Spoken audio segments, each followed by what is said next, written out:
Okay, guys, we are live, back with a new stream. What's up, Medican? Glad to see you in the chat.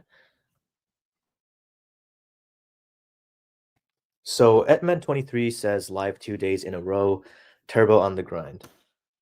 About that, today I was about to. I planned on doing the self-improvement stream about how I, cut down my screen time and fixed my sleep schedule by, limiting screen time with these blocking methods. Um,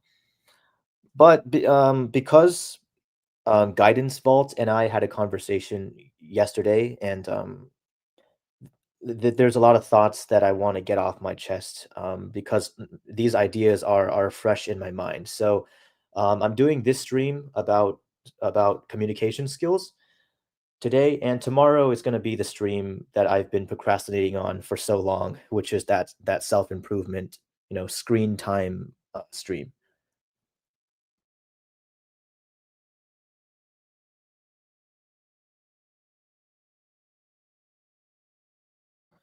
Just as an update, um,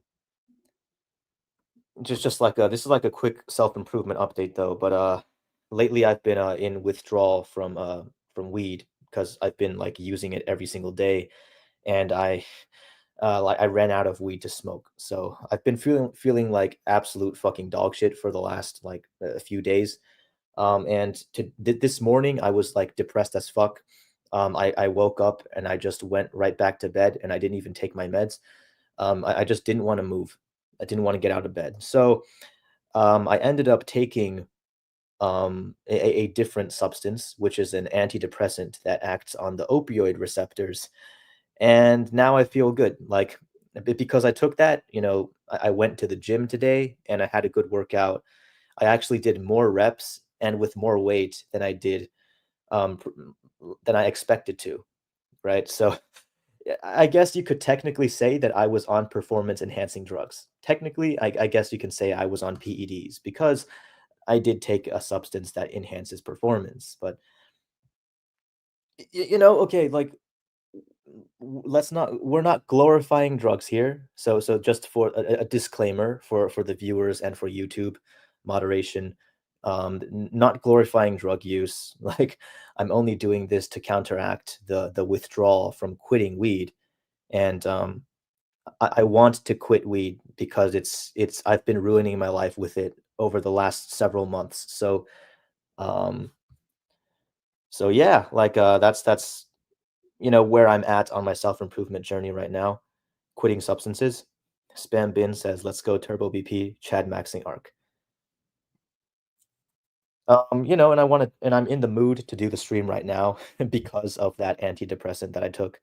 It makes my thoughts a lot more clear, and I just feel like I'm more articulate than I usually am. So,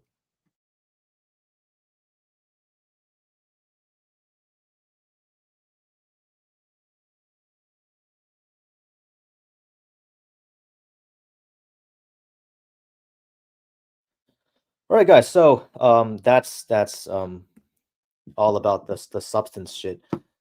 So let's get into the main subject matter of the stream. So this is the thing that really sparked me to want to make this stream. And so what you see up on the top is the stream that I did with Guidance Vault yesterday. 5 hour stream, very long, but Guidance Vault he was spitting a lot of wisdom and a lot of knowledge that he gained from experience, and he has a lot of interesting, thoughtful takes. So I'd recommend you to watch that stream if you have time. I know that it's a lot of time, so who has that amount of time, right? Well, Guidance is he's gonna make some shorts and some like he's gonna like put the highlights of that stream on his channel. So check out Guidance Vault, really based Black Pill creator. His channel is really cool, and I want to see him succeed on YouTube. Sub Turbo, great stream with Guidance Vault yesterday. Thanks. All right, so now let's look at the comment here. The comment says, "You got destroyed in this debate, bro." And this comment got me thinking because the discussion that Guidance and I had yesterday, it wasn't supposed to be like a war. We weren't going into it trying to prove each other wrong. Um, I wasn't trying to prove Guidance wrong. Guidance, like, look, I wasn't trying to come across as argumentative. So the fact that this commenter thought that's what that was, that indicates to me that maybe I didn't communicate properly, right? Maybe there was something that I didn't did in the stream that made it seem like the goal was for me to destroy Guidance, but that's not what it was. Like, I did not lose this debate because I did not lose. Guidance did not win. We were not trying to best one another. Okay, this is not some like Ben Shapiro versus like liberal debate. It's not like that where one side is trying to humiliate the other in front of a crowd. We had some disagreements, but I was bringing up the disagreements that I had with his worldview because I wanted to improve my worldview. Like by bringing up disagreements, he can point out flaws in my worldview and actually help me like understand where he is coming from even better.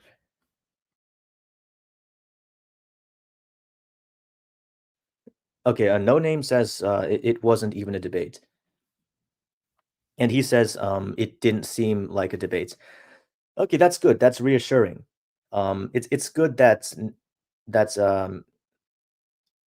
people watching that didn't think that I was trying to debate or disprove Guidance, because that was not my intent. It's actually closer to an interview than a debate. Like, I was really trying to get to know Guidance and see where he's coming from. And I learned quite a lot of like interesting things about his perspective, like how he um like how he grew up in North Africa and like moved to Russia, and he talked about the cultural differences, and when it comes to dating dynamics between places like Russia and other places like the UK and the US, which are more gynocentric. Um, yeah, and because of his upbringing, because he had a very strong grandfather, and it's I don't want to just like rehash what he said in the stream, especially because I make mistakes when I talk, so I don't want to put words in his mouth accidentally.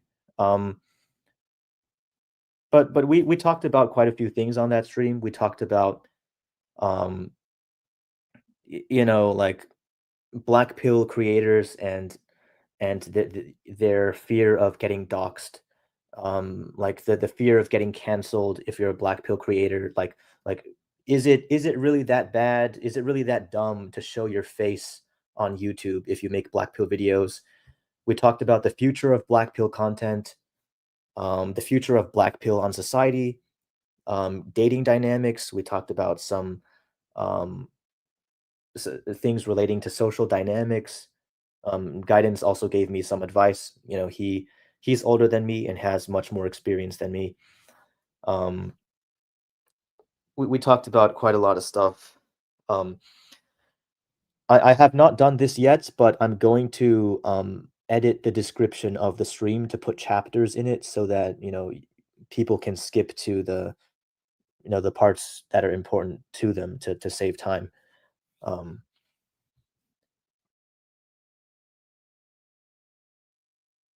all right, so like the problem that I wouldn't say worried, but I guess concerned about is that somebody in the comments thought that the conversation was like a debate and that I got destroyed, right?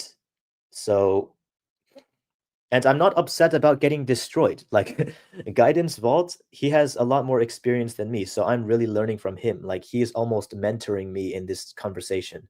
So I'm not upset about getting destroyed. I'm a little bit upset about the fact that some people still perceived it as an argument when it really wasn't an argument. Like and this okay, like it's not just about this stream because this is a problem that I've been having for like my entire life pretty much. Um Let me just pull up some notes I have for the stream. Name it collaboration instead of debate. Yeah, I named it a discussion. Like the title of the in the thumbnail, it says discussion, and I think that's close enough.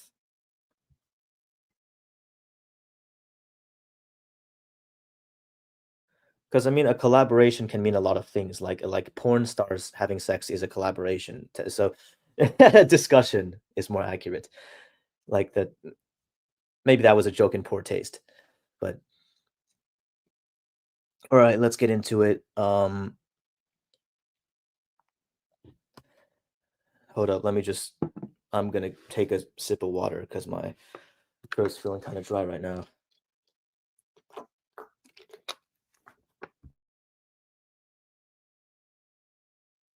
Oh man, it's like lately it's just that season. Like I've been having pretty bad allergies lately.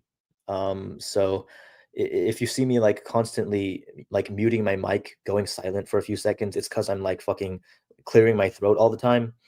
It is what it is. Like the antihistamines, like like Allegra, Claritin, Zyrtec, they don't really seem to do much for my allergies.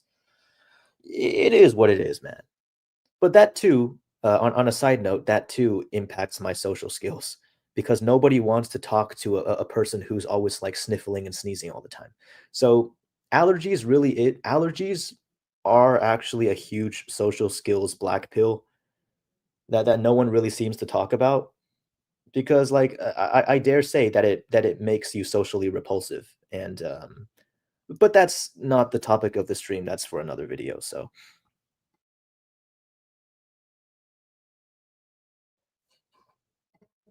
hey, all right. So I'm gonna bring up a couple of short examples from my life. Let's see. So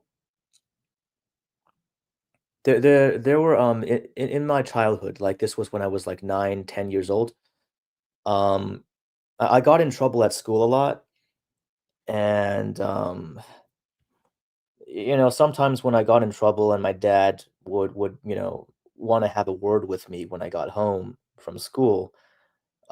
He would keep on saying that I'm trying to justify my actions when I already acknowledged that what I did was wrong. And this is like an issue with okay, so here's a lesson that I learned about like social skills, and here's what not to do. Uh, um, so the title of the stream is okay. We'll actually get into the people pleaser part later.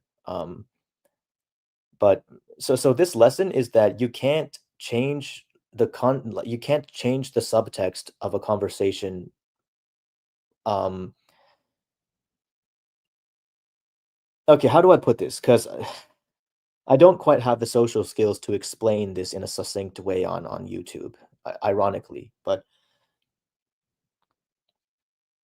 so let's just make up a scenario. So like a parent tells a kid, a parent gives the kid some advice, and like the parent kind of like tells the kid that they need to do XYZ in life, and the kid says yes, and then the kid proceeds to like have an intellectual discussion with the parent about that topic.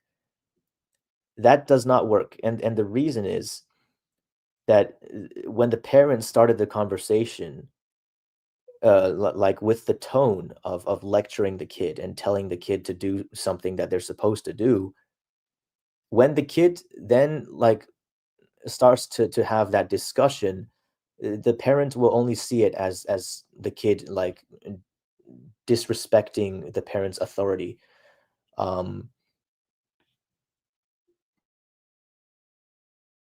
Okay, that's not really a good example. Let me think of something more concrete. Okay, let's just say that my dad is telling me that like I shouldn't try to be popular in school or something. It's not like a real example. This is just like a hypothetical.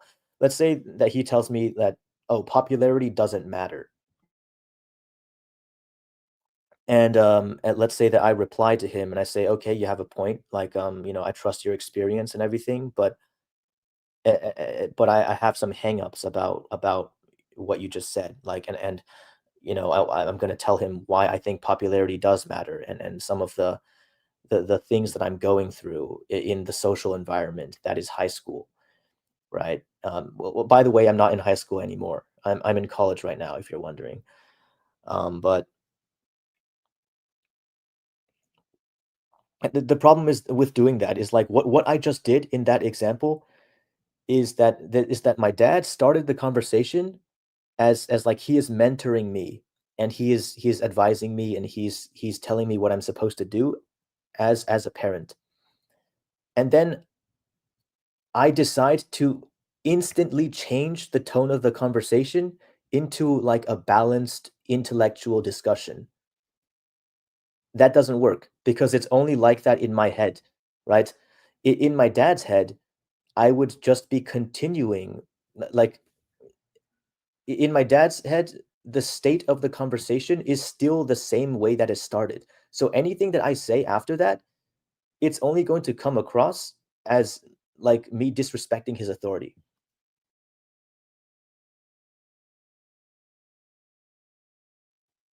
So like the takeaway is like if I want to have an intellectual discussion about a piece of advice that my dad gave me or anyone, I need to have that conversation separately at a different time because I can't have it in the same conversation that they're lecturing me about what I did wrong, right? I can't have it in the same conversation as they're telling me what I'm supposed to do from like a parent to child um, dynamic.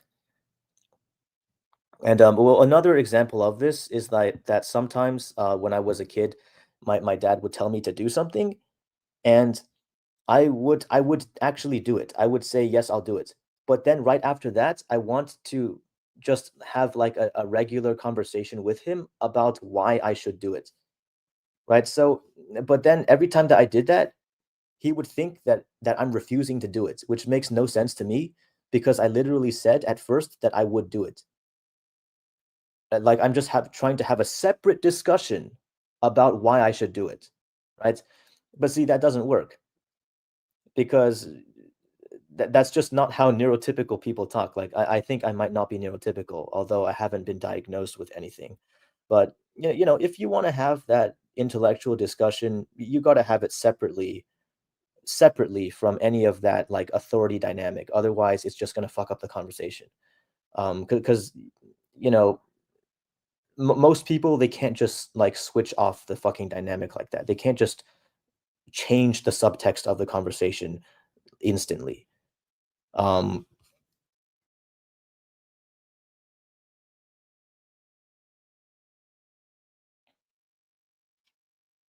uh, how many college parties have you been invited to?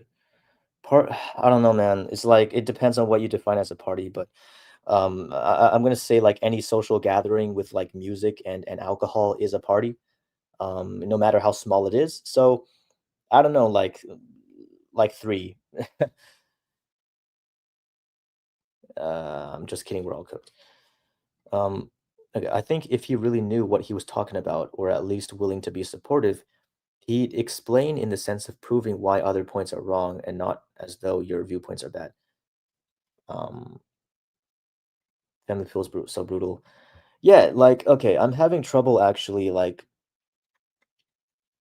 explaining the whole thing because there is like a lot that I want to explain, but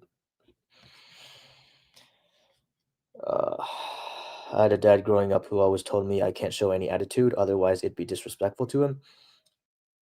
Yeah, I think that showing attitude is generally disrespectful. But like my problem is that other people would perceive it as if I'm showing attitude when I'm not showing attitude.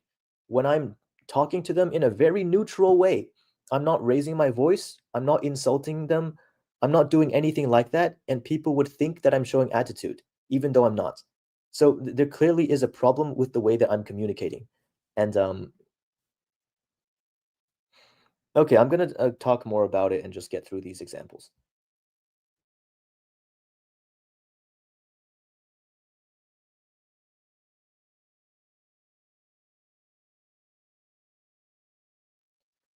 Okay, so this is also something that has to do with me getting in trouble at school. This happened when I was like 15. So I was 15 and I was in a group chat with a couple of like friends slash acquaintances.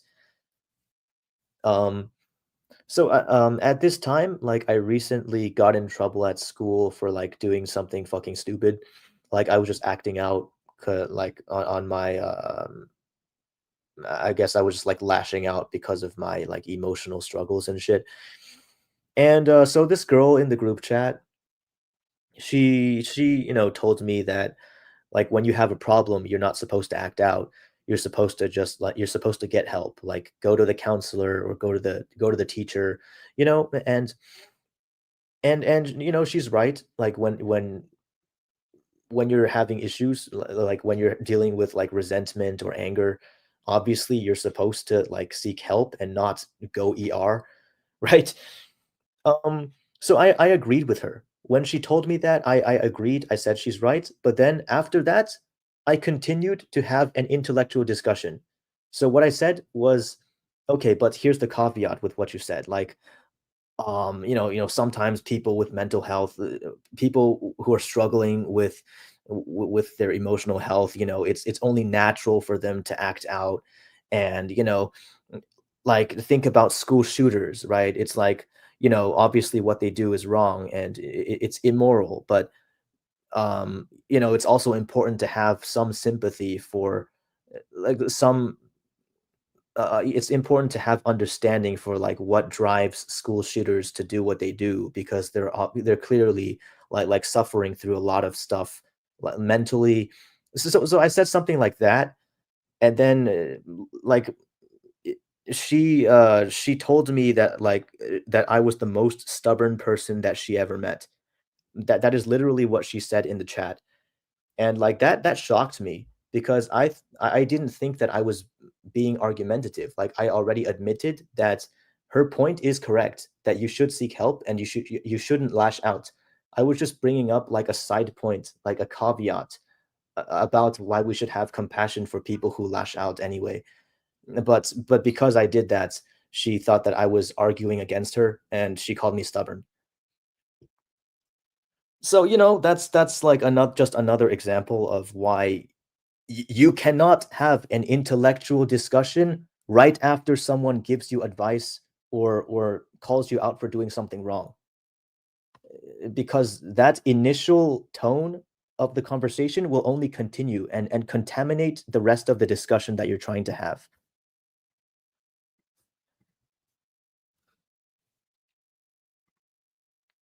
Okay, he says, the attitude could more or less just not be the attitude could more or less just not being polite over something. And unless if the attitude was actually meant to be disrespectful, the attitude shown leads to being treated with force. Yeah, being ruled with an iron fist. Yep, that's uh that's a hard thing to go through.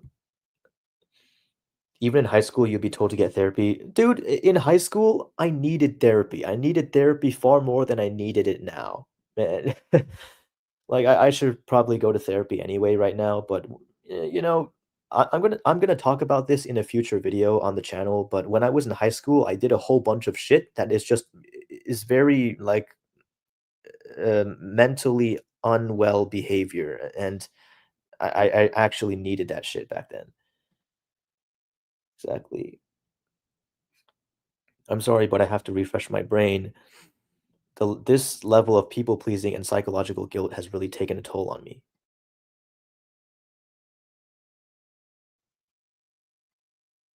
There's an article I need to find for you. Oh, guidance. Hey, welcome, welcome. I'm very glad to see you here. There's an article I need to find for you. It explains all the shit you're having a hard time explaining right now. Okay, now that guidance is here, um, in our conversation that we had yesterday, I was talking about about how my experiences and my the negative reinforcement that I experienced over time led me to become more and more agreeable. So, like at first, I would, when I was younger, I would stand up for what I believe in. I would not just like, I would not try to like mold myself the way that other people were, but over time, all of the reinforcement and feedback that I got led me to think that being a people pleaser and being extremely agreeable and never disagreeing is like the only way to survive socially. Um,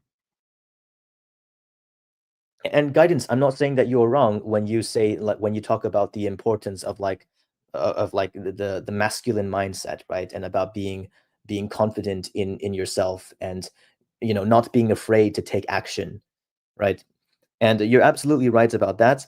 I'm just bringing this up because it's a set of experiences that many black pillars in the community have had, that they have experienced, that you know standing up for themselves always seems to backfire for them, and becoming a people pleaser and becoming very agreeable and passive and soft is the only way to go. It's like if you put your hand on a stove, if you touch a stove and it burns you, then you learn not to touch the stove. So for these black pillars as well as myself, we have like every time that we have disagreed with people in real life, we got a negative feedback. So it's like we touched the stove, and then we learned, okay, what we need to do is then to not disagree with them. The answer is to be more agreeable. And like in the long run, that leads to like negative outcomes. It leads to like men not taking action, men not having a strong mentality. So yeah, it leads to all these downsides. But um so what I want to arrive at, like what I'm trying to work towards is how to overcome this, and how to get to a point where I can actually, disagree with people, where I can go outside of the lines a little bit without suffering negative social consequences. Like just as like the thumbnail, it says in the thumbnail, right?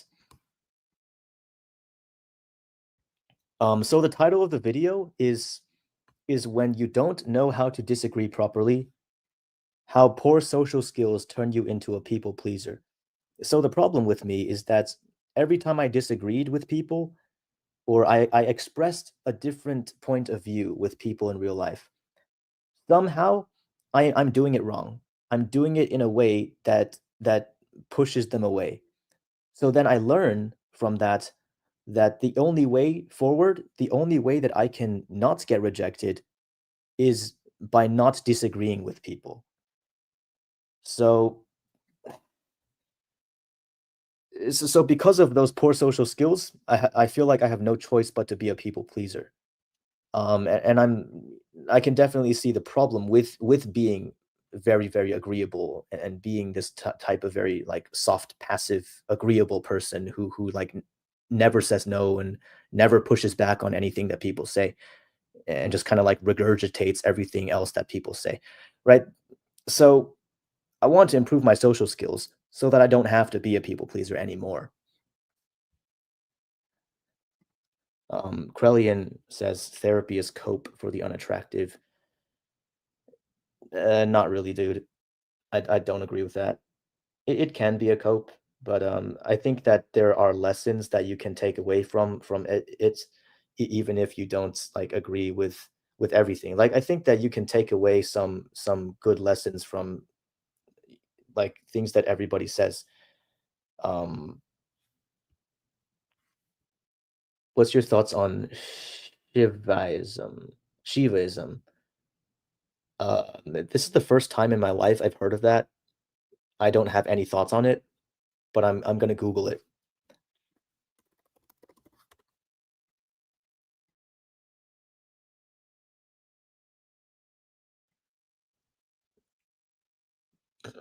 Me personally, excuse me. Me personally, I never needed therapy because I only got depressed at worst over decisions I have no control over. Damn, is Islam the worst religion? Okay. Guidance Vault, how would you recommend one stands up for themselves after going through so much negative reinforcement and nobody around you agreeing with you? That's a good question. Sonoba says, once you're branded as someone no one should talk to, as a guy, it's practically a tragic event for you and everything gets wiped out in the process. No ideas survive the wipeout save for the truth. Brutal, man. That's a very brutal way to put it. Whatever ideas come out result from this wipeout simply because of how it defines you. Hey, I'm probably too low IQ, but I'm having trouble following what exactly you mean. It's a bit too poetic the way that you're expressing yourself. I mean, sure sounds very nice, but happens if you're too problematic or dysgenic to be talking to, and this comes from how good your genetics are. Do you think Wheat Waffles dyeing his hairs black would be a looksman? No, but I think brown might suit him better. I look. This is like an unpopular opinion in the black pill community, but I don't think he looks bad with his ginger hair. Like I think that red hair actually looks kind of good on him. But it's maybe it's not conventionally attractive, so it could be advantageous to dye his hair brown.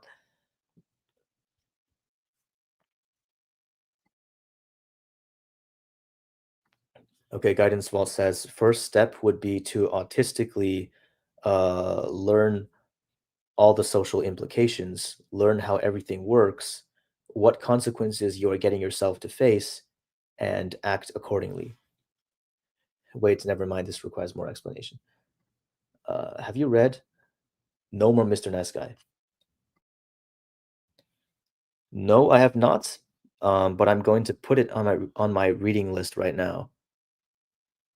All right, guys. No More Mr. Nice Guy. I'm gonna read that.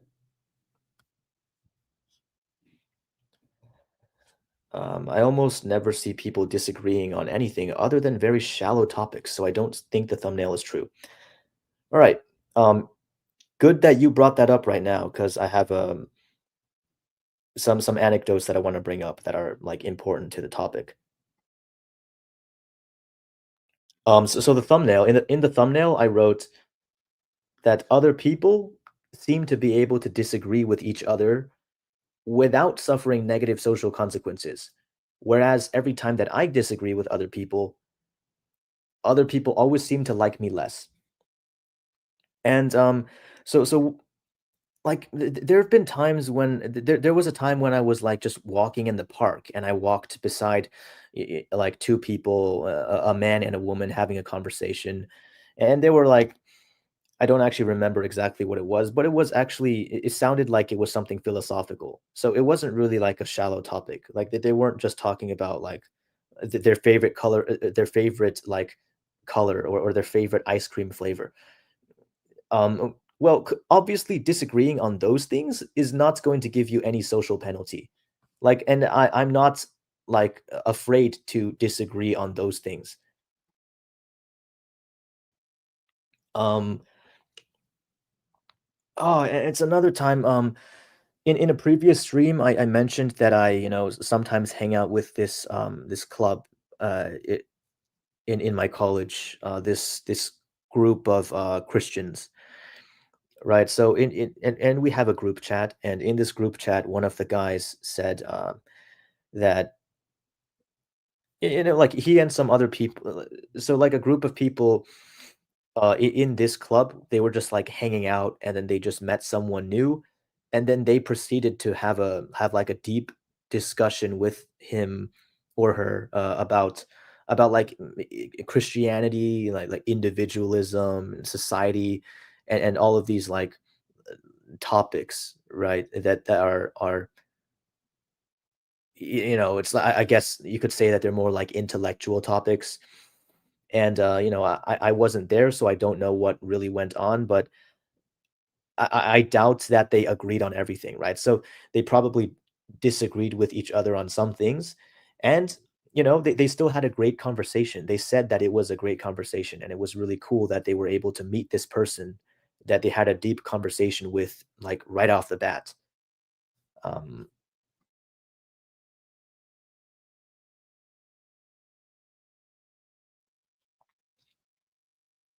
yeah, so relating it back to my social struggles, um, well, something else that I've like learned through negative reinforcement is to like just never have deep conversations with normies. So I only have deep conversations with black pillars on the internet, because in real life, every time that I have deep conversations, people just think I'm weird. Like it never leads to a positive outcome. So I learned that when I'm hanging out with normies in real life, I only talk about like very agreeable topics that are absolutely not controversial. I only talk about like school, I talk about like music, I talk about I just like relate, I kind of like comment and agree on and like relate to, things that they're just casually bringing up, and like I joke around and like make references to like, and it's I avoid all deep intellectual discussions in real life because I never managed to do it properly, and other people seem to be able to do that and have a great time. So, is Hamza or Wheat Waffles a bigger mugger? It obviously goes to Hamza. Hamza is much better looking than Wheat Waffles. Ren says, "No, I haven't. You think it would be helpful?" I think you're talking about the book right there, Elmer, Mr. Nice Guy.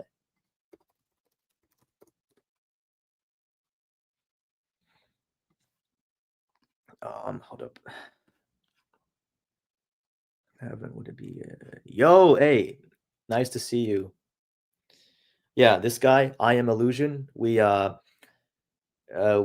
was a guest on the stream that I did yesterday with Guidance Vault, and he's a new kind of small black pill YouTuber. Um, and it would be really great if you could check out his channel and give him a like and subscribe. So I am Illusion.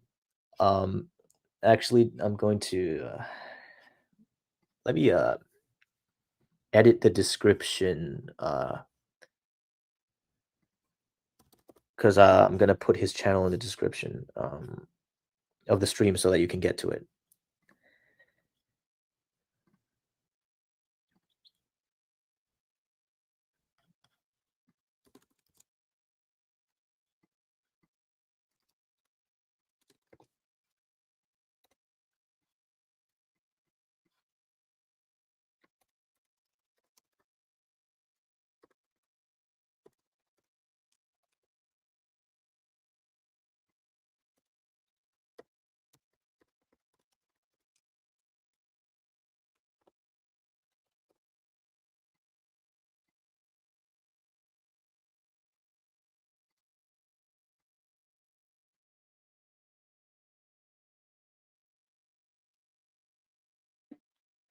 RR is the biggest mugger. Rehab Room is a 7'4", 30-inch deltoid. He deadlifts 900 kilograms.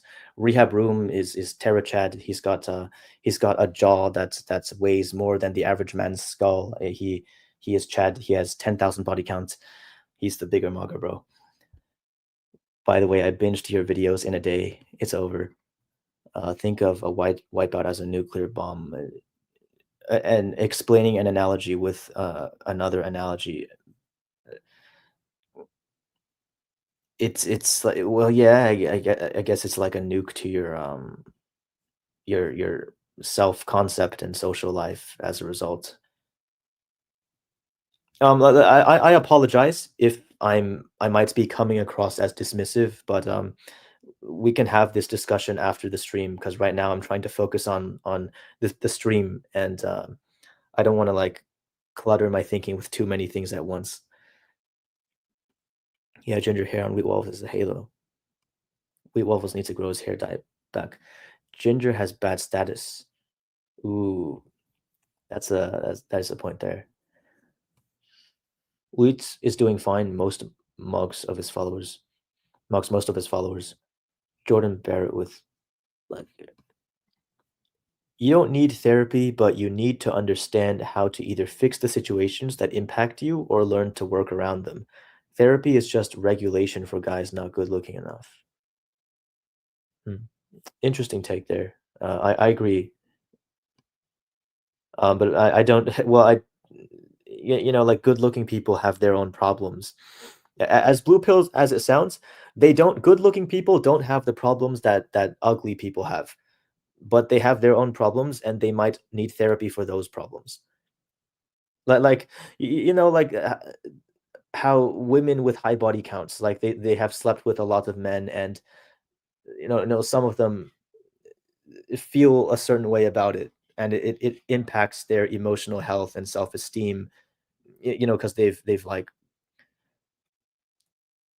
I want to be diplomatic with the way I'm putting this, but what I'm saying is that like that causes impacts to people to like Stacy's mental health, and she actually needs therapy for it. So it's not just like good looking people have no problems. Um, I'm not saying that you're saying that either. I'm just kind of like reiterating that. Um, yeah, being disagreeable only works if you're physically attractive. This is an important point, because the halo effect. Like we all know about the halo effect. People attribute positive character traits to people that they perceive as attractive. So if they already think of you in a very positive way, then when you disagree with when they disagree, you know, it's not you're not your perception of them isn't going to go down very isn't going to like get low. I I hope you know what I mean, man. I mean, you guys know what I mean.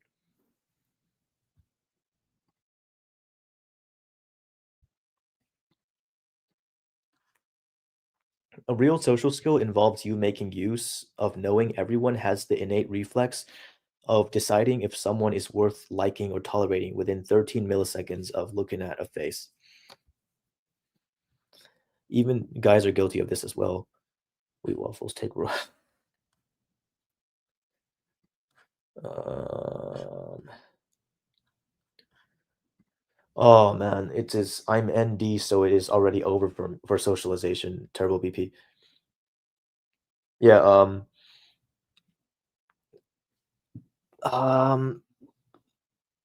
So I've read about a lot of people having the same experience as me when it comes to like other people perceiving them as being argumentative or defensive when they're not trying to be.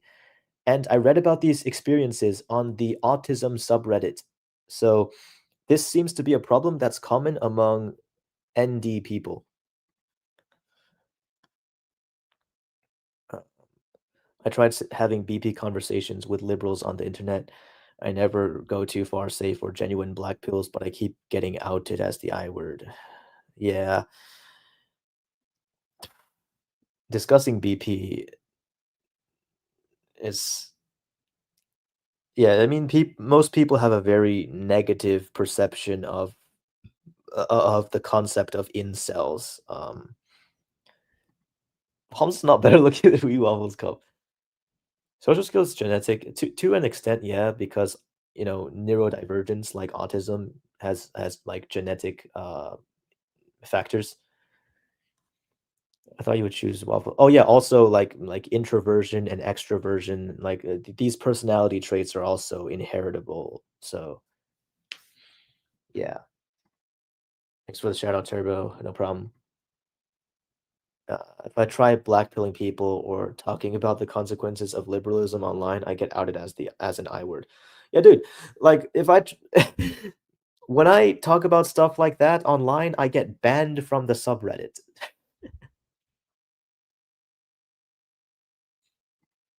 I didn't see the stream.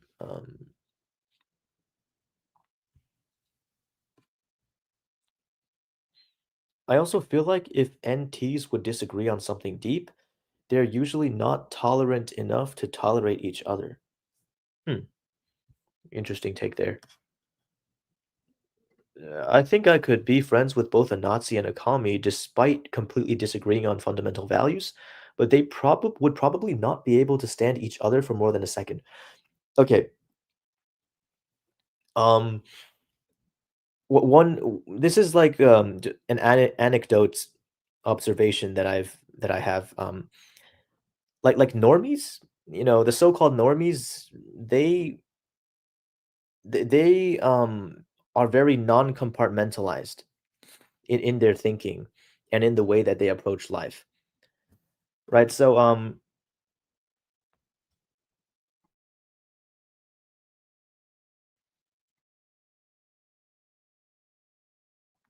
okay, how do I say this? I think it's that they're very holistic. Like they most people think of other people in a very holistic way. So like everything about that person matters all the time in like every context. And this is like it's exhibited in like situations where like if someone says something of let's say that someone says something that's racist or homophobic, a lot of people would want that person to lose their job even if they didn't say that at work. Like a lot of people would want this person to lose their friends. Most people think that like if a person is bad in one way, then they should be punished in like every area of their life. Whereas like I think it's more like autistic or like not neurotypical to think in a more compartmentalized way where you think that like you should only be punished at work for things that you do at work. You should only be punished at school for things that you do at school. And if your political beliefs have nothing to do with what we do as friends, then we can still be friends. I can just put your political beliefs aside because it's irrelevant to us going bowling or something. So that's just my 2 cents on that.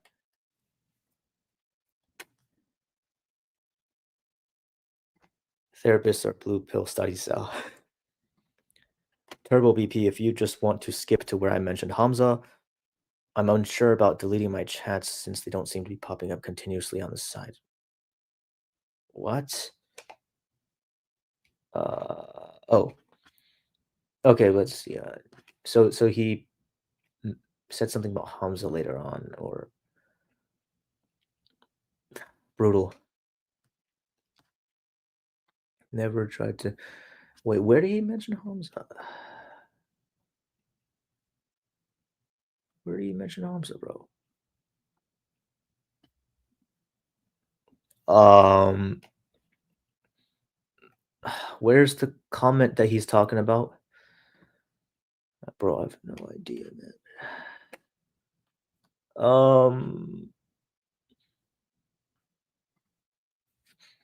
Yeah, I don't know, man.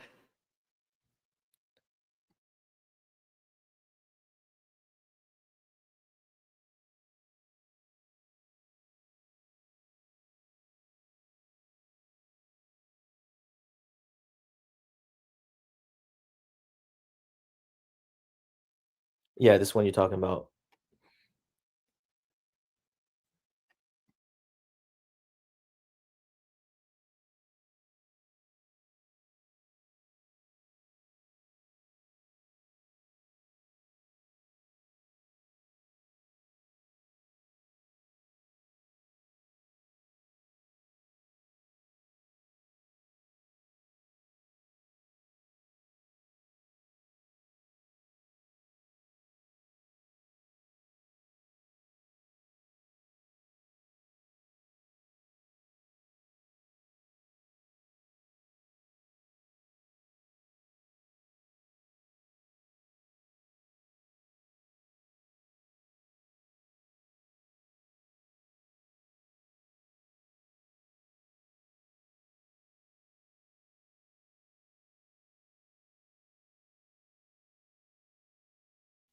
Yo, sorry for the silence, guys.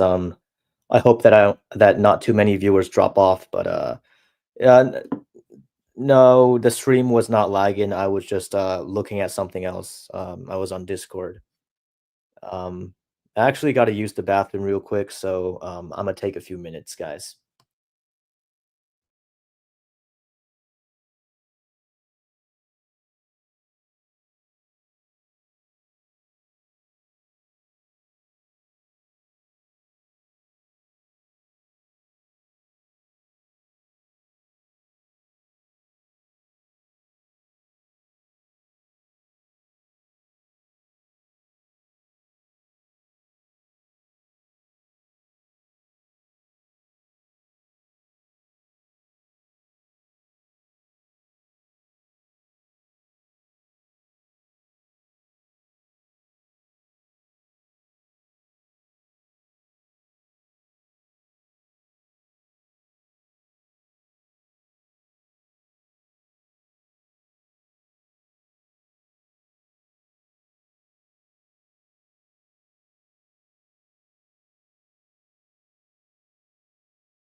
Hey guys, we're back.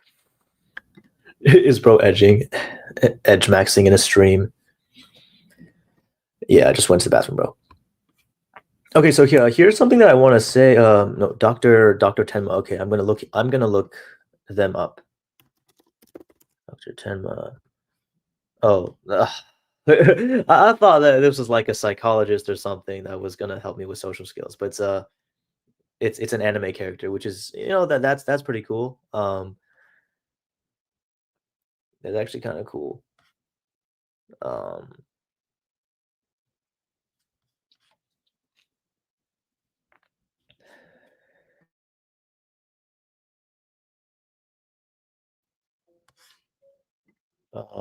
what anime character do you want recommend me to face rate? I don't know. I don't actually watch anime. Um, but yeah, that would be interesting to do, like face rating anime characters, because it's I'm curious to see how you would rate like faces that are not human but are like cartoons. Because yeah. So you missed my serious message and what to say. Oh, what the? Okay, wait. I'm so sorry, dude. Oh, right. My bad. I can confirm that after looks maxing, disagreeing with people became easier because basically because I need less from people. If someone doesn't like me, I can validate myself with someone else. So you have a good point, man. Yeah, it's really important, like the power dynamic thing, because like one of the major reasons that black pillars and like chads or blue pillars don't like they disagree so much on everything is because a lot of black pillars and like involuntary celibates, they have only experienced one side of the power dynamic. They have always been unwanted, and they've always been like fighting this uphill battle of trying to get other people to want them. So they always have to defer to other people. They've never experienced what it's like to be in the position of the Chad when other people want them. So they do not have to please people. They can pick and choose who they will accept. It's a completely different dynamic. It's a totally different experience in life, emotionally and socially.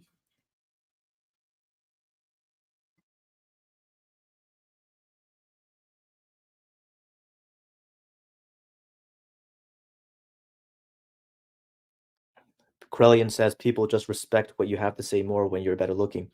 Yeah, that's true. The halo effect is real. Um, so I got something to say that I should have actually said at the beginning of the stream, and this is I thought of this before the stream, but it must have slipped my mind. Um, fuck, what was it? What was it, bro? This is like the most important thing in the stream, bro, that I was gonna say at first, bro. Fuck. Oh shit. Okay, it's why disagree? Why even debate?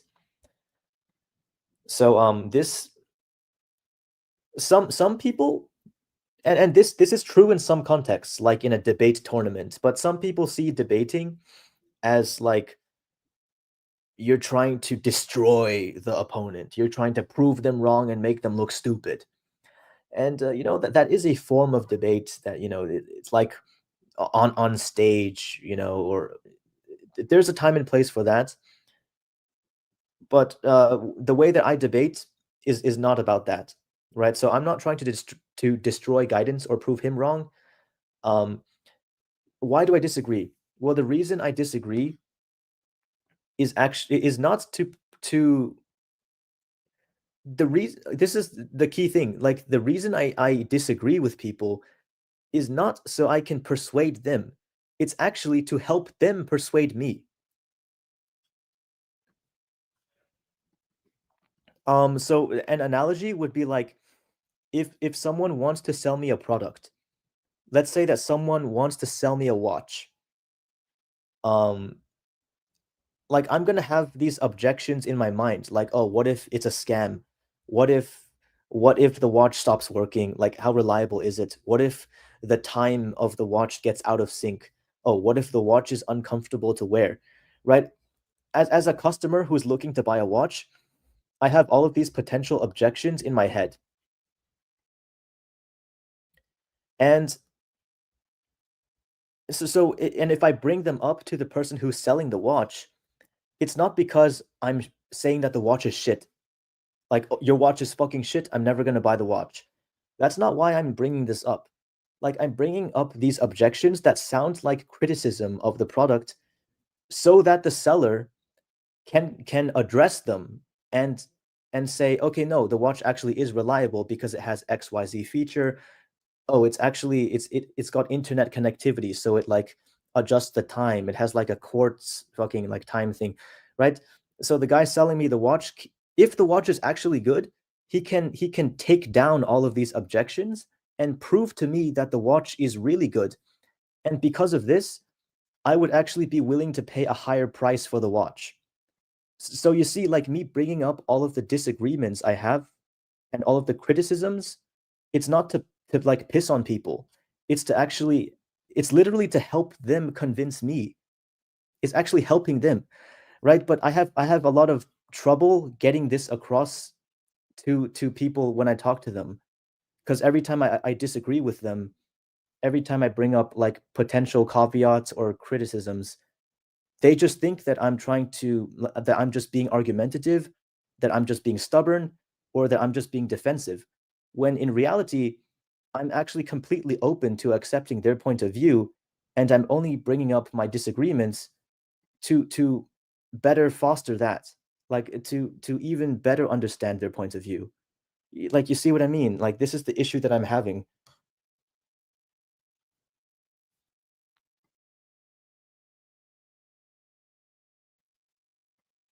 This is 2 BP debate. It is not a debate to destroy each other. Law, yeah.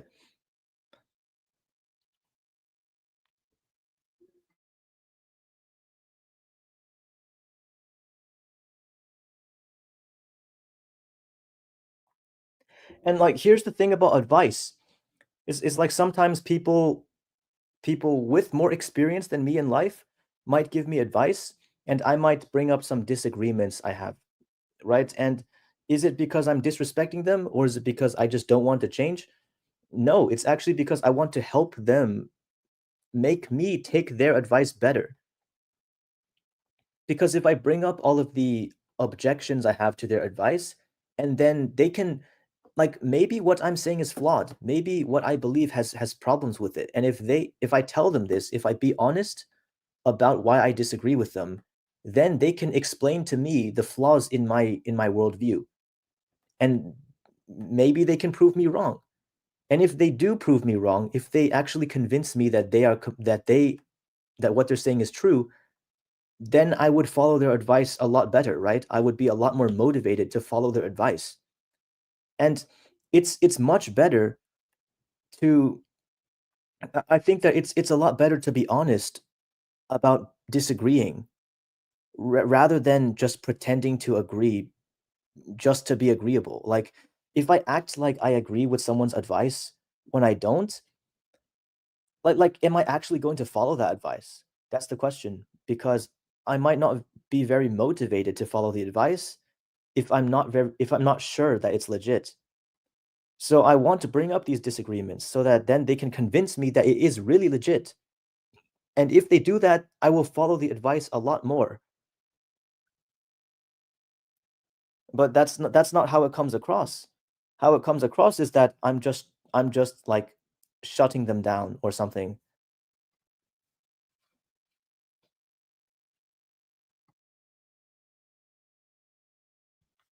Because the thing is, guys, like, belief is not a choice. Like, an atheist can't just snap themselves into believing in God, right? You don't really directly choose what you believe, but what you can do is expose yourself to more information, and that might change your belief. Or you can present some information that you already have to someone else for them to then address that and criticize that and maybe even disprove that, which would then allow you to actually change your belief.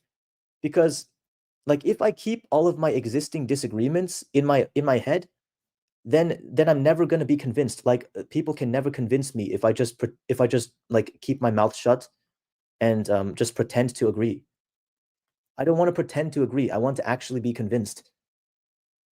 And I'm arguing with you. I'm debating so that we can both improve our worldviews together. So that we can both pick out flaws in each other's worldviews. And when it comes to the Guidance Vault stream, the stream I did with Guidance Vault, since Guidance has more experience than me, then I'm learning a lot more from him than he is learning from me, right? But we only debate so that we can like together collaborate and get down to the truth of life. Just like he said, to understand what life is all about, and to pick out flaws in each other's reasoning. Like if you don't debate, then that's not going to happen. So I don't see like man, I really wish that I could have the social skills to debate people without coming across as like being a hard ass. Because I think that debate, if done correctly, is very productive for both parties. And it's something that's harmonious. It's not a war. It's not a battle. It's not a fucking duel.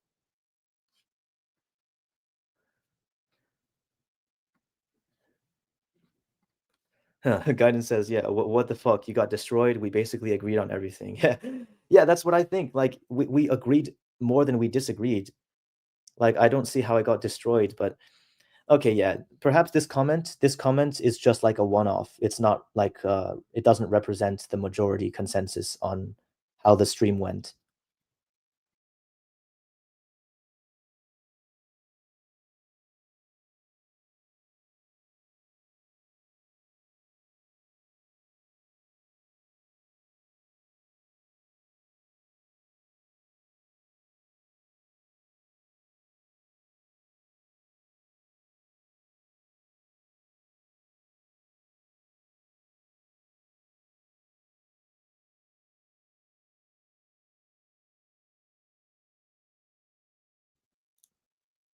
Yeah, but not watching anime makes it impossible for me to relate to it makes it impossible for me to jump into conversations with normies about anime.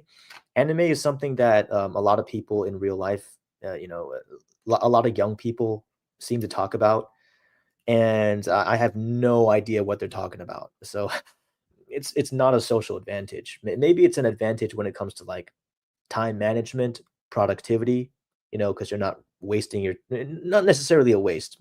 I take that back. It's not a waste of time to consume entertainment, right? But you know what I mean, like not spending too much time watching Netflix and watching anime. uh, but it comes with social disadvantages because lots of people in real life talk about Netflix shows, and they talk about you know, movies, TV shows, stuff like that. So if you don't watch it, it's really is a trade-off, and you have to decide what's best for the life that you want to live, because you lose the ability to relate to the normies, but you gain more time. So you better be spending that time fucking productively for it to pay off.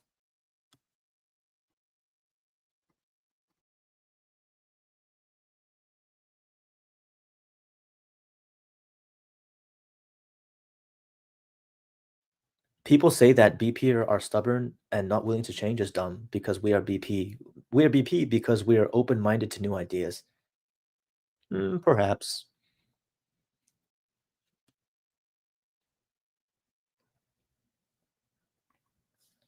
Most normies are narcissists that just want the world to conform to their worldview. They do not want to engage critical thinking skills.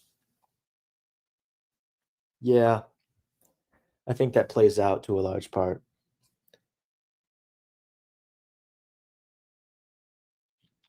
And blue pill and red pill ideology have been indoctrinated to us since birth.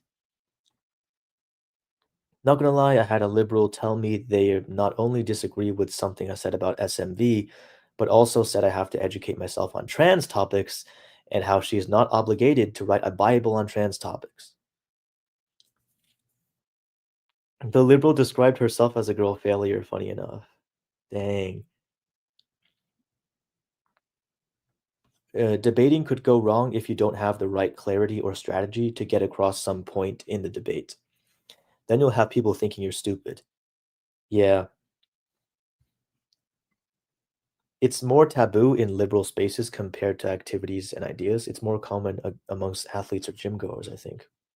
Okay? Haven't spoken much of it then and won't speak much of it now. If anything, I'd rather talk to liberals about music, which makes a lot of time and perspective, which takes a lot of time and perspective to really understand. You can't be talking about random stuff and not acknowledge music albums if sub 6. Yeah, that's true.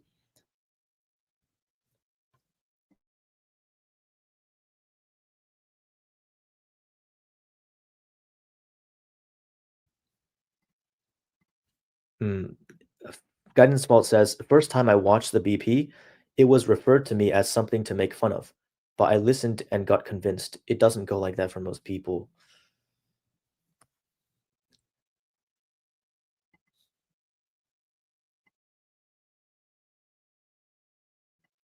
Observation of the world and personal experience have turned me BP.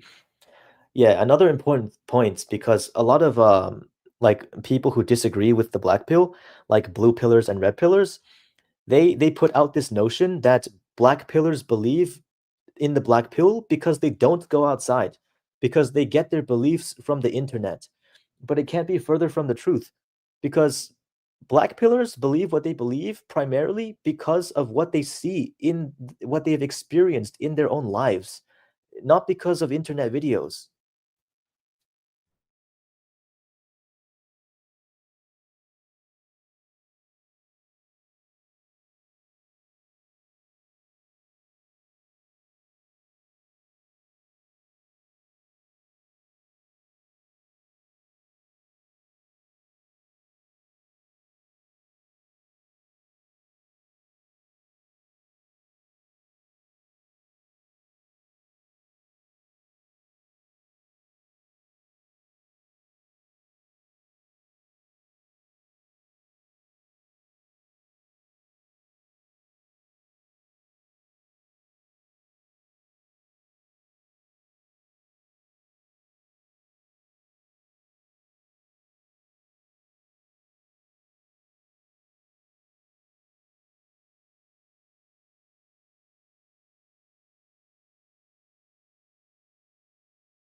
Okay, someone man, I had someone who we wanted to like talk together on this stream, but I fucking can't find their DMs. So I'm on Discord going down the list one by one to try to find them. Like,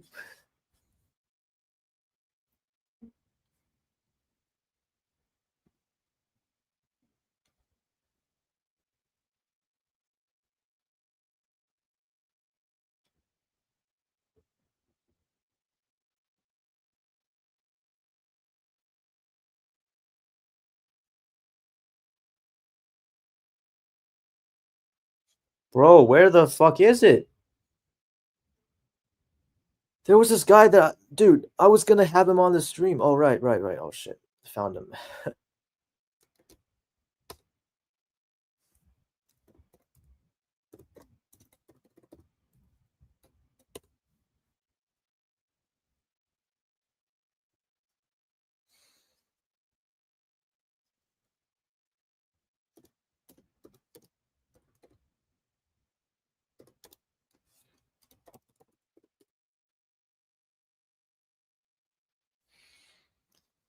I'm just waiting for him to get online. So,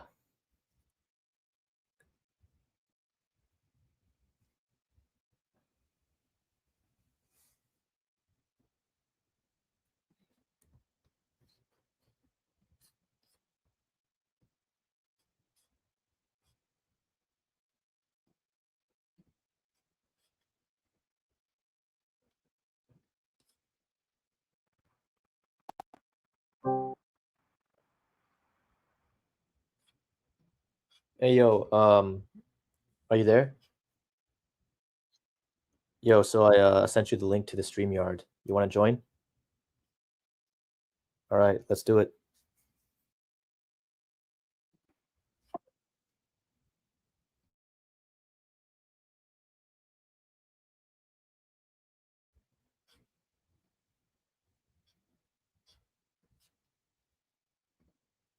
Wait, hold up. Wait, you're saying that this guy is the same guy who just doxed DBDR? No, it's a different dude. It can't be him, bro. This is a different guy, bro. Ain't no way. You're sure that this is the same guy? It's crazy, bro.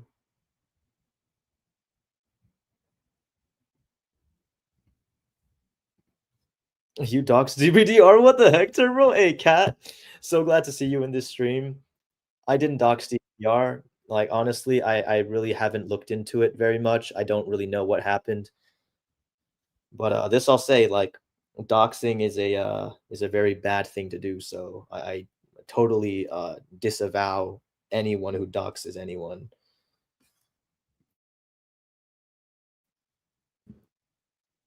Okay, what's up, Brad? Brutal. Brutal. What's his other catchphrase? Don't be a free agent in life. Yeah, okay. Yeah, Yeah. that Okay. one too. Have So yeah, have you watched? Have you been watching this stream, or are you just coming in now? I've been watching on and off. So Okay. what do we talk? What were you just talking about now? I was talking about the reasons why I debate people. It's not to try to like put people down. It's to try to gain a better understanding of their worldview and to improve my worldview. Um, I was talking about Mm, social skills, communication skills, and how I turned into a very agreeable and passive person because of my poor social skills. mm. I think like that's actually a good point because a lot of people, especially in the manosphere, I don't want to call him out or anything, but a certain redhead who does face ratings, he seems to Oh, fall victim to that. Where he's like he debates in order to like one up somebody instead of actually like learning from them, you know? you really think we can mention names here? Wheat waffles you're talking about, right? Maybe. Yeah. Yeah, a redhead who does face ratings. I can't imagine who that would be. Does he live in the UK by any chance? Maybe he He does. might. Maybe he lives in the UK. I don't know.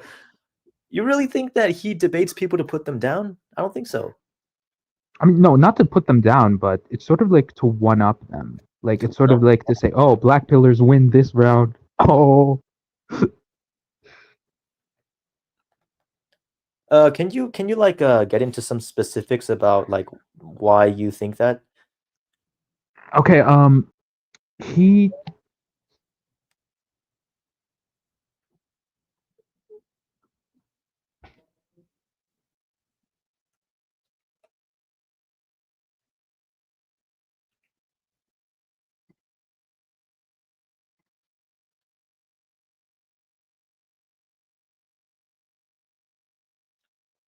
Yo, Brad, I can't hear you. and like that's what I'm trying to get at here is like that when you're like debating in the manosphere, like wherever you come from, like it's important to actually find nuance, which is why I agree with what you said before. So yeah, it's not specifically calling him out per se, but you know, rather sort of like a flaw in their logic. Hmm. Yeah, I agree with I am illusion here. Yeah, there are some debate. I mean, I don't really like want to be criticizing someone who's not like in the stream to defend themselves, but there were a few streams that Wheat Waffles did where he he was just like a bad debater. Like I'm just gonna not gonna sugarcoat it. He didn't perform badly in every debate, so he's not like, I don't think he's like bad overall, but it's like the one on Playing with Fire that he did with Jasmine.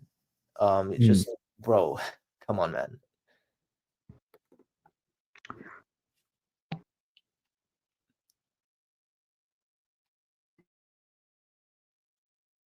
So what do you think about like all the stuff that we've talked about so far?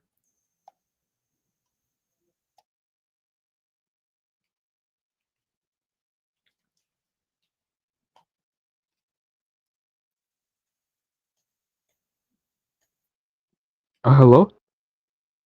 I don't think your mic was picking up. Oh, okay. Can you repeat that? Oh, I was just gonna. Sorry, I can't hear you.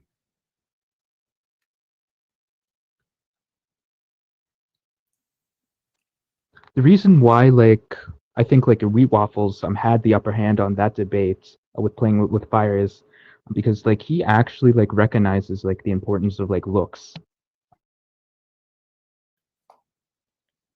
That's why he had the upper hand? Yeah, I mean, like, most PUI, most like this may be like basic information, but like if you look at like PUAs, like Playing with Fire, they don't really take that into account. They Okay. they they do. I mean, I think that the mistake that he made was a mistake that black pillars often make, which is like they're arguing against a very arguing against a more extreme position than the opponent actually believes. Like Playing with Fire admits that looks matter. And Wheat Waffles was like he was acting like they disagreed more than they actually did.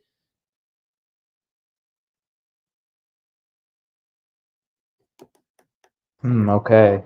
I have to rewatch that. Hmm. Do you have you seen that in the BP community though? Like like BPers like exaggerating how blue pilled other people are. Um, I do. What's his name again? I'd have to say loser maxing. He falls victim to that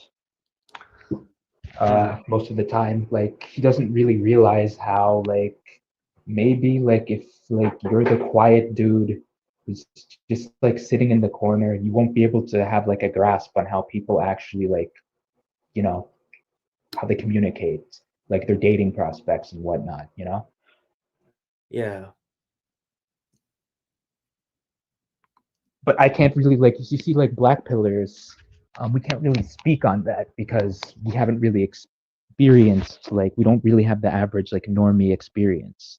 If you get what I'm trying to say, so we wouldn't really be able to tell how blue pilled people are in real life. We only call them blue pilled because well we're more black pilled than them. So obviously somebody who isn't as black pilled as us would be blue pilled.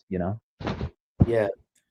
Like it's all about reference point because a lot of black pillars also seem to think that like what they think is not even that controversial when the mainstream people like they would say that it's very controversial because their reference point has shifted because they've been in the black pill community for so long. Um, and it's like it's the same thing with Guidance Vaults because he grew up in a non-Western country. He he sees the West as very gynocentric. So in his country, like in his home country, when like the men have like more power over the women, and like the women are more What like country? um actually I didn't ask him about the specific one Oh, of okay. his origin, but the one that he is in right now is Russia, and like the women there, they're like he says that like the women are um like more conservative and traditional, I guess. They're more like accepting of men's advances and things like that. But because of his upbringing and like where his culture, like he sees that as like the natural order of things, and he sees the West as like a deviation from that. Um, whereas I see like the West as like the normal state. So um, Mm. Was I rambling? Was I talking too much? Like, No, no, no, give no, no. I think it's interesting because I actually got to hear that debate, and he was going on about how he went on a date with a girl, and apparently like she found his like YouTube channel or something. yeah, But like they were able to resolve it pretty quickly, if I remember correctly. yeah. Yes, and like if like imagine if that happened to like one of us, okay? Like imagine if like a girl found our YouTube channel. It'd be fucking over for us, man. Hey, what's you're in the US, right? Close. Mm. If you don't have to share if you don't want to, but like, is this like where you grew up and like is English your first language? Like, I just want to get like a brief background on your culture and stuff. Well, yeah, so basically I'm from Canada, and it's basically sort of like an ethnic city. I grew up with ethnics. I am an ethnic myself, Mm, and you know, it's sort of like that sort of like shaped how I viewed like the black pill, and like how I just like approached life, how I even found the black pill anyway. So mm. I guess yeah. Yeah, you found the black pill because you were in non-Caucasian communities. Yes, yes. Um, for the I actually realized how I've actually had the best of both worlds because I have been in like white communities, and I've been in like ethnic communities, and I've noticed how they worship. I noticed how like society kind of worships white people. I don't want to sound like that guy, but they sort of like worship like sort of like the European way of like looks, and that basically determines like your dating prospects, in my opinion, of course. Yeah. Like you wouldn't like take for example like like take for example like an Asian guy, like whether he be like one of the brown ones or the yellow ones.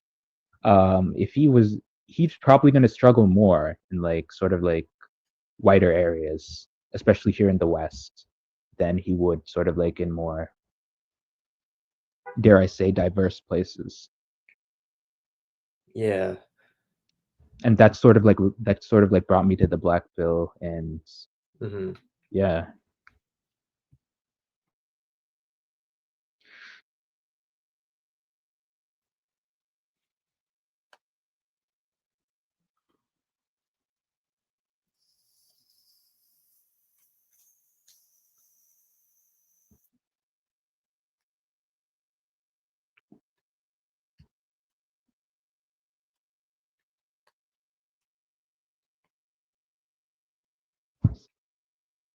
So yeah, you said like I'm just reading here. It says like disagree properly. How poor social skills turn you into a people pleaser. Like, is Yeah. that something you've been struggling with? Yeah, that is like every time I disagreed with someone in real life, it's like had a negative repercussions on our like social relations.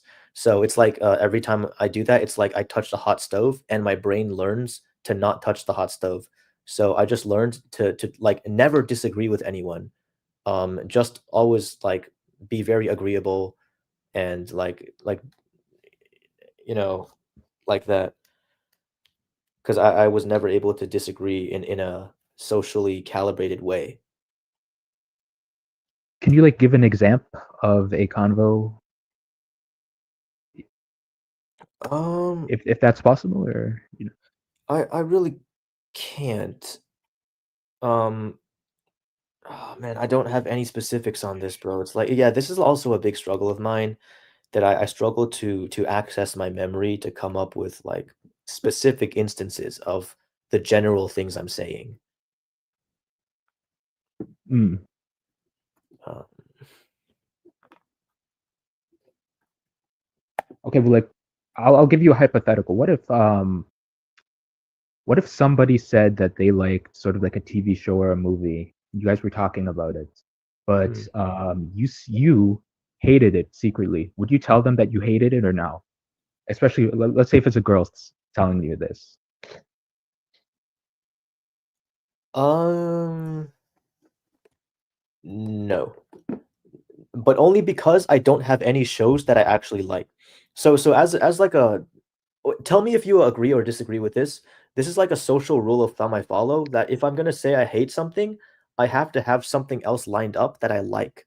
So if I'm gonna say something that's negative, I need to also have another positive thing lined up to counter that, to like balance it out. So what do you think about that?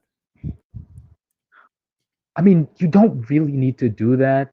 Like, as long as you don't sound hostile, I personally think that, if you like disagree with somebody, you could just say, "Oh yeah," and then you could just sort of like it sort of has to be like lighthearted, like so they don't Yeah, like get turned it's like off. a TV show. It's gonna be lighthearted, but it's like when it comes to like the more serious stuff, I don't think I would ever. I don't see myself having like a conversation about like controversial issues with people in real life. Um, like no politics, no religion, no like contentious moral dilemmas. Like I only save that for like the online stuff because I think people like just most people do, you know. So yeah.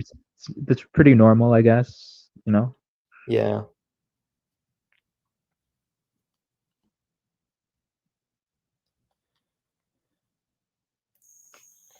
You say you have a lot of experience with social skills. Yes. Um, how old are you, by the way? 22. Just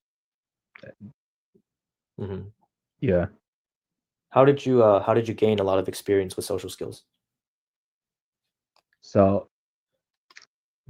I think like I did a lot of sports growing up, and um, I think that like helped me communicate with people that I wouldn't otherwise like talk to unless it was in that context. And Yeah. so I gained that experience, and that just helped me. I just started like making small talk with random strangers.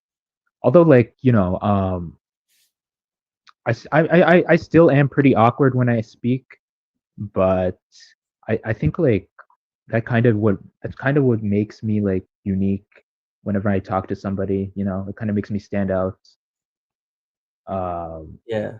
yeah, even though like I'm awkward, like I could still hold a conversation. And so, yeah, I guess that's about it. Just like exposure throughout like childhood growing up. Mhm. Speaking of childhood, like at the age that I'm at, like I'm still young. I'm only 20, but I find it very hard to change and like unlearn a lot of the social behaviors that I picked up during childhood. Um, I just find it very, very hard to do. Is that something that you've experienced?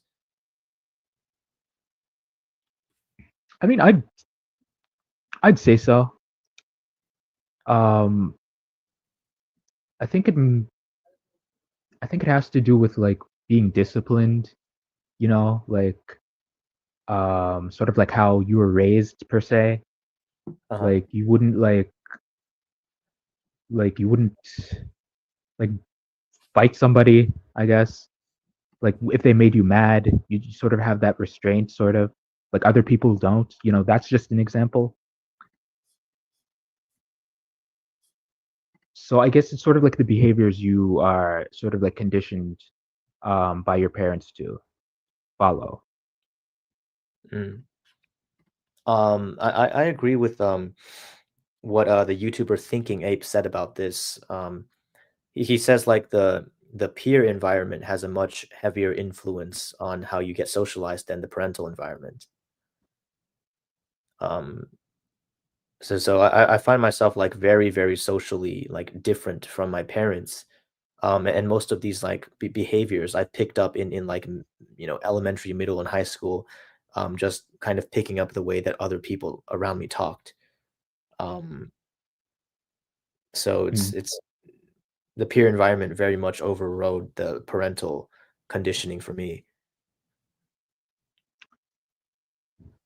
Yeah, I'd have to say like that's like the same for me too, because um, once you're growing up with like sort of like a peer group, like you sort of like get into like a new hobbies, try new things, maybe like, meet new women. Well, we're black pillars. We don't meet women. But yeah, they're basically like the majority of your socialization. Um,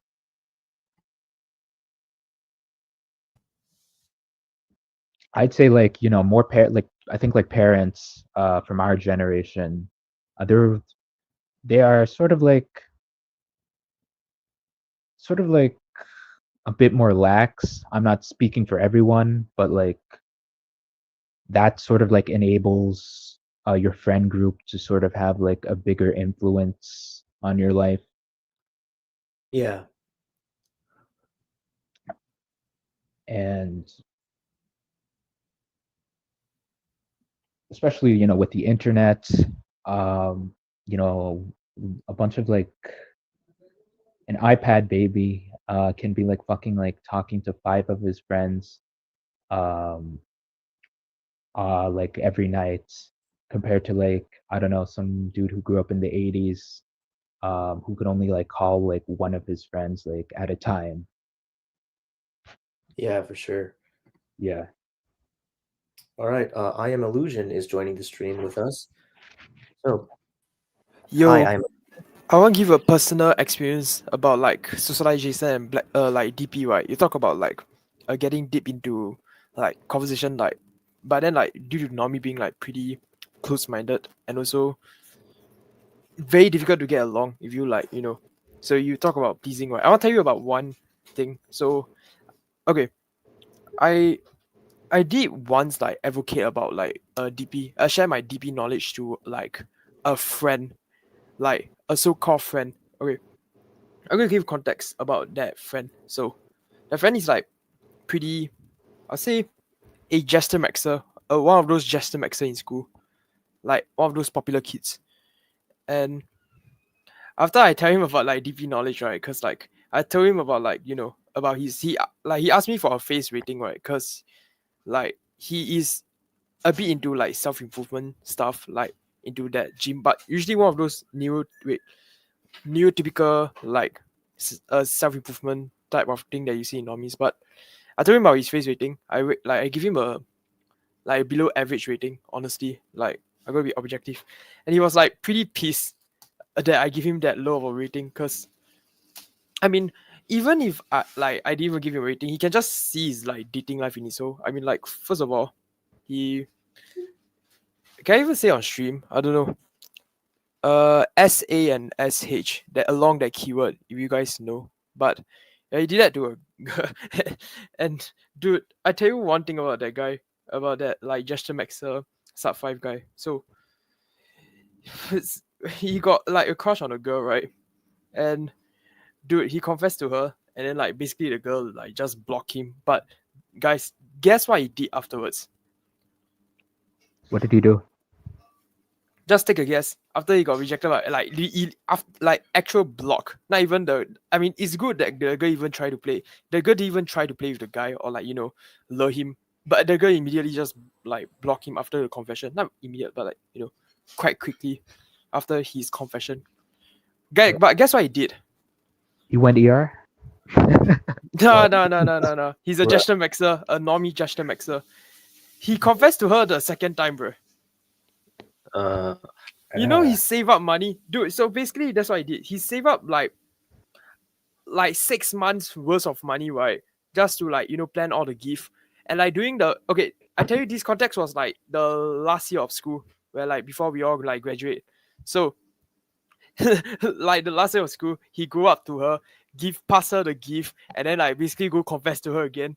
And of course, she rejected him, man. What in the blue pill like oofy doofy will happen, bro? Like honestly, what do you really expect? Yo, Anyways, what in the blue pill oofy doofy? god damn. You never want to be too blue. You never want to be too blue pilled, Yeah, Yeah. god damn. Yeah, the thing is that I heard from his friend, right? So basically, his friend like also find him to be quite arrogant too. So I'm no longer his friend because like after I told him the black pill knowledge, right? He got like pretty pissed about result and like basically agree with me. Oh, yeah, you're so judgmental, dude. I'm just giving you a rating, man, and call me just. You know, he compared to himself to some sub 3 guy, right? There's like where is sub 3 guy? What is it? There was like uh the M word. I'm not gonna say it's MOL.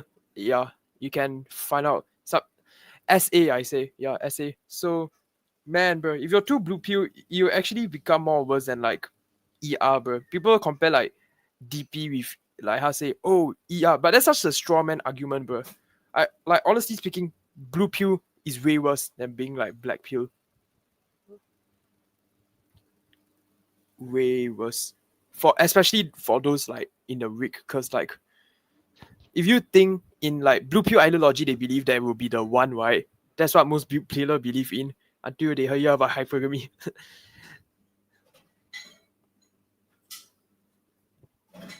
Oh yeah, about that, guys. So man, bro.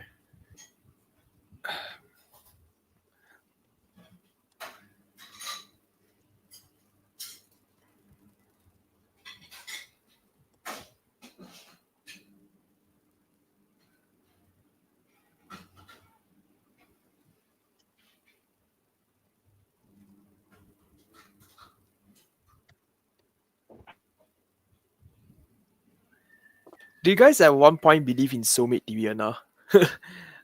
The whole blue pill shit.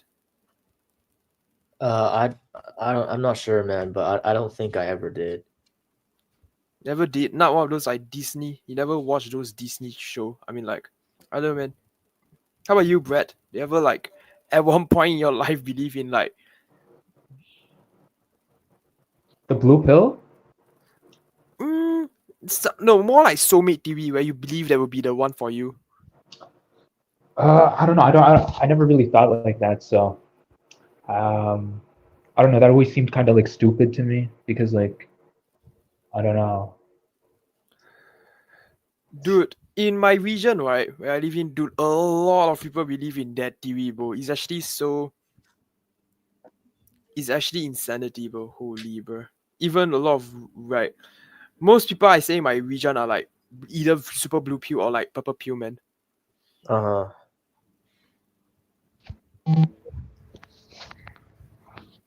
The purple pill.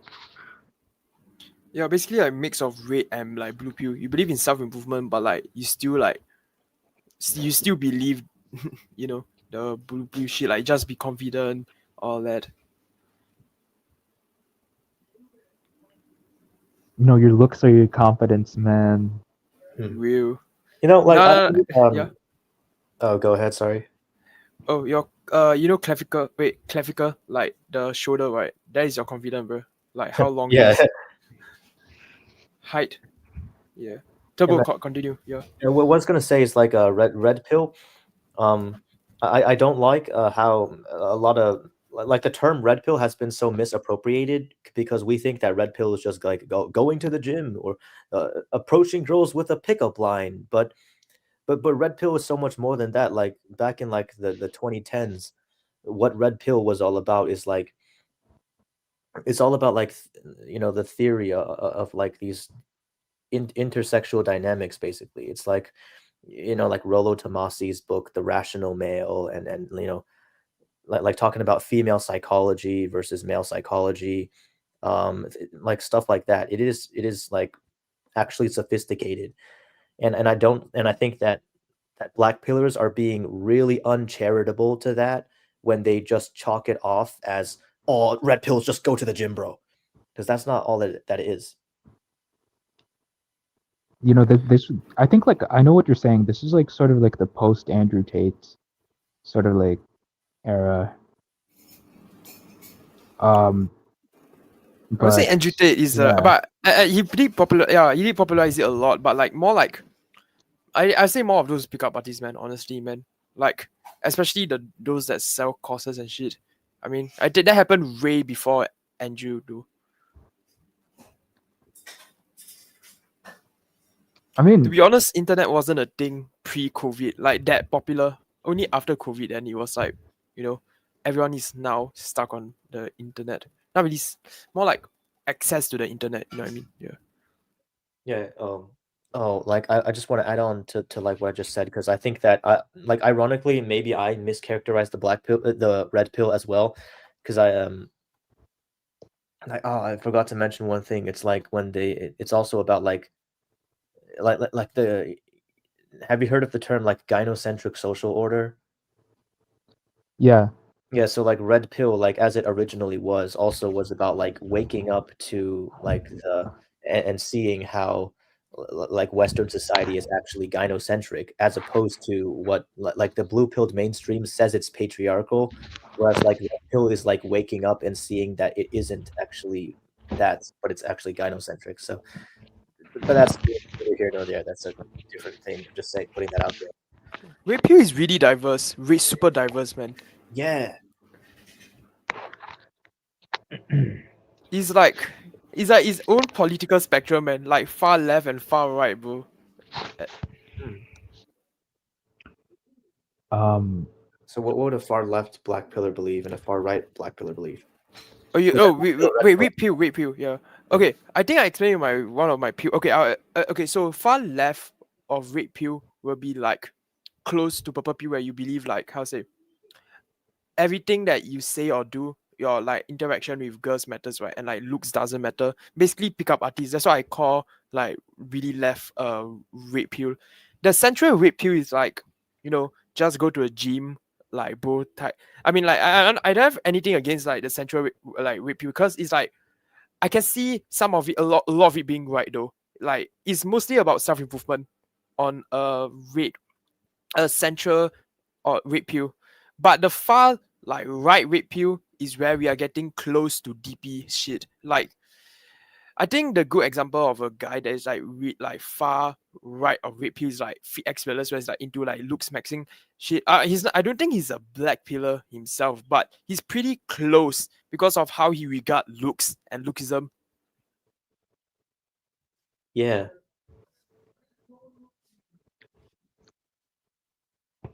You know, now that you bring it up, like, I don't think there any actually like red pillars who actually like explore like their fundamental dynamics, as you mentioned before.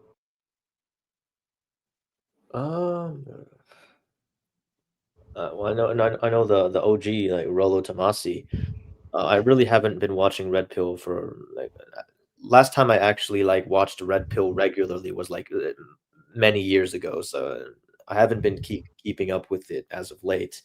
Okay. Ever since Andrew Tate was kicked off of YouTube, I haven't been watching any Red Pill. Oh yeah, that Hmm. speaking of which, right? About okay, so like speaking of the red pill like spectrum, right? Where we talk about genetic like potential. I mean, like that's why we black pillar believe in a lot in like how say how much can your genetic really like go up on, because you always have a cap, and not a lot of people cap will be like even above a 5, which is actually pretty sad, man. But where is it? Oh yeah, I say the far left and even the central red pill, right, really believe that like genetic doesn't matter at all. But the far right of like red pill, I think they at least kind of acknowledge genetic does matter. Like if you see a red pill, they're really into gym culture, right? And like at least some of them acknowledge that like there is what I call genetic need for a certain type of like body structure. Like you need to have like right clavicle, a certain height, narrow waist to like if you want to compete in a sport, bodybuilding, etc. Where you're getting into actual like competition with other people, genetic really matters a lot, and at least that part of. But it's really minority of red pill. But at least they acknowledge it does matter. Yeah. I mean, yeah, that is true. Like, if you're like a 5'2" Indian, like you can't compete in bodybuilding. Actually, I think shorter the better though. I don't know about that short though, but short, because short can have more muscle. Yeah, but it's all about the proportions. Like I most of the short, like really short people I see in real life, they have like short legs compared in relation to their torsos, and aesthetically, that's not very good. So, well, if you're short, as long as you have good proportions, I think you can look good in bodybuilding, but not if you have like stubby legs. Not if you six. Oh yeah, Jenna, we talk about debate, right? Oh yeah, I want to say one thing though. Like, sometimes I come to debate in other what is it? Let me think. Yeah, usually I sometimes like debate, and like there's people that usually like change the topic into like people that think they are debating, but they just change it into personal, like, oh, why are you like DP, or that's not even debating. You're not even like going through the topic in the first place. And also, like Ijana Brad mentioned about one-upping people, right? I think that's a really good the way I say is a good example of trying to one up, where you're trying to like get into someone like personal life. That's why I don't really like people that like dogs and shit. They are really shitty humans, man. Yeah. Yeah, I think like DBDI got doxxed. I don't know if you mentioned that, Turbo. Yeah, somebody in the chat mentioned it. Okay, that's just like that's another thing. Like if you're in the blackfill space, you're gonna expect that somebody's like gonna try to dox you. Like it's just insane. Oh yeah, man. Have you you listened to the stream with Guidance Vault, right? And he's very much saying that you shouldn't be afraid of that. So what do you think about it? I don't know. People like process things differently, you know. If like let's say if like your parents would probably kill you if they found out, then yeah, of course. But if you have like nothing to lose, then you Yeah. probably wouldn't, you know. Yeah. Brett, why you rate yourself in 1 to 10 scale? Cause like, I think me and Turbo both agree that we are like both sub 5, bro. So wait, we already got nothing to lose already, man. Yeah, wait. Yeah. All three of us. Let's say like our ratings and heights, and if we're comfortable sharing. Yeah, sure. I don't want to share my that I'll just only share my face rating. Yeah, I don't want to share to like personal Alright. characteristic. Yeah. Alright. Unless in DMs, I don't mind in DMs, but not in stream. Yeah. Yeah, I'd put myself at about a 4 out of 10. I see. I put myself at 4.5 out of 10. Alright. Yeah, I'd say it's like solid 5. Nice. That's pretty good, then. God damn, normie level, nice. Yeah, it is. It is different from US and UK because. Oh yeah, it's with the cultural differences, like the chance of you getting punished for like punished at your job for making black pill videos is a lot lower than it is in the US. And he said this on stream. Like he said that the way that he talks to women at his work would get him fired if he lived in the US. You know, I thank goodness that you brought that up, because like that really like further like cements how gynocentric the West is. Gyno, that reminds me of Gyno Gamesia, bro. Holy. Yeah, That's dude. the whole- Have you guys heard about what happened to Tech Lead? Like, I haven't really been keeping up with where he is now, but I saw a video about like that he made like a few years ago. I think he got like kicked out of his job just because they found his YouTube channel, and he was like in a very senior position too. Tech Lee. Tech Lead. Lee. Yeah, he's pretty based. Like he's like, exposing the truth about how coding is dead, and it's like really brutal things happen to him, and he's still like, pushing on. Like his wife actually left him, so it's been really brutal for this guy. Code cell, bro. Holy, man. Yeah. Tech Lee. I'm gonna put it on the let's see. Yeah, that's the You know, channel. his overlords must have not been happy with him. But dude, I think I saw his channel before. Yeah. Yeah, dude, you have like everyone's seen him, bro. This guy's millions.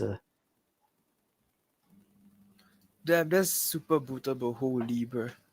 Yeah. Also, like in the same like nature, like Hamza. Well, this is he said it in a podcast once. He said that he got banned from his gym because they found out about his YouTube channel. I got banned from the gym because I found God. on YouTube. Yeah, bro. See, it's like that in like the UK and the US, but maybe the risk is just a lot lower in Russia, and especially like the fact that Guidance Vault's content is in English, not Russian, so much lower chance of that happening to him. Do you think Russia is DP? Um, I don't have enough knowledge about this, but I would imagine that Russia is more RP. Oh yeah, true. Oh yeah, the government like really support people that get into what call a sport competition, like heavily support. Oh I man, think like bro, if that's what happened, that's fucking brutal, dude. Kidnap his what the hell, bro? Yeah. The wife is low key cook though, going to Japan, tech gonna lead. work 9 to 5. Not even 9 to 5. I think Japan like working condition is like way worse, bro. Where the kid is Oh. gonna become another work cell, bro. Holy. Yeah, bro, you've heard of 996, have you? 996. No, why is 996? Let me hold up. Oh, is it? Wait, okay, I check. Is it China work culture? Yeah, bro. Wikipedia says it's a work schedule practiced illegally by some companies in China. And dude, this is crazy. This is like a world map. Oh man, I wish I could show it on the stream. I don't know if I can like add this image to the because on StreamYard I have to like upload a PDF file. But this world map, it's like the working hours in different countries across the world. It's actually pretty interesting to look at. 995, what does it mean? Like can you explain the hours? Like the acronym 995? The 996 is like 9 a.m. to 9 p.m. 6 days per week. So it's 72 hours per week. God damn. You know, that probably explains why they are a superpower. I'm thinking of the song. What is it? That one Chinese song. What's up, Beijing? Zhaogang. What do you guys think of Aishu Speed going to China, bro? I didn't know he was doing that. You didn't know? It was so popular, bro. Holy. Care about IShowSpeed, bro. Last time he crossed my mind is when I saw someone in real life who looked like him. God damn. So you think they all look alike? No. Whoa. Chill out, bro. I'm just joking. Yeah, dude, I mean, I'm fine with what you say. Just the YouTube. Oh yeah, I forgot. Dude, that I'm not gonna say the whole thing, but something about the whole trend about Europe, something Europe, and then usually a man with the what call it, using having a silent hand point, like he used his hand right to like do the silent pose. You guys ever seen that trend? It's something Europe. I'll just type it in a private chat. Save Europe. Are you even allowed to say that in stream? I don't know, man. You guys ever heard of that trend? I don't know, man. Let's just be a little bit careful about what we say on stream. Oh yeah. Yeah.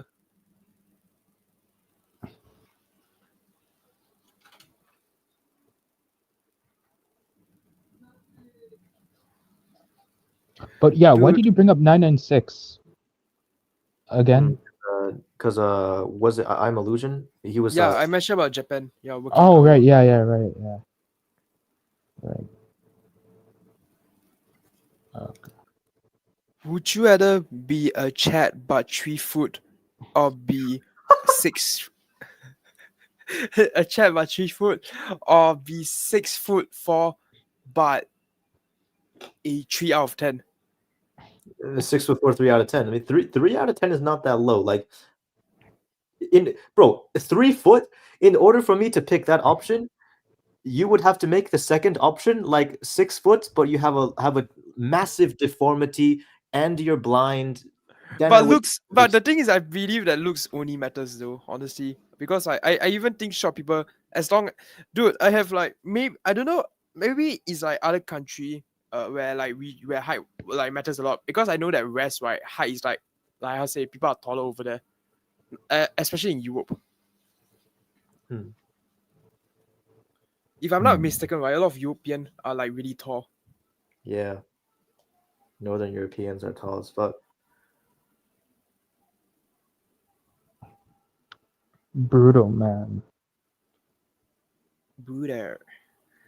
But yeah, man, I tell you, like another, not really DP, but okay, it's close to DP. So there's a guy that I know, like a friend, right? So he's, I'm good. Like if I have to rate him objectively on the scale, right, I rate him like pretty much a 3 to 4 out of 10, man. Below a sub 4, man. Honestly, it's like really, man, bro. You see, if you see his face, you'll understand why. But a lot of like, anyways, so he got like girls going up to him because of his like physique, right? Like he have a muscular physique, right? But the thing is that the type of girl that go up to him is like, man, they are all like Gurlock the Destroyer, low SMV, bro.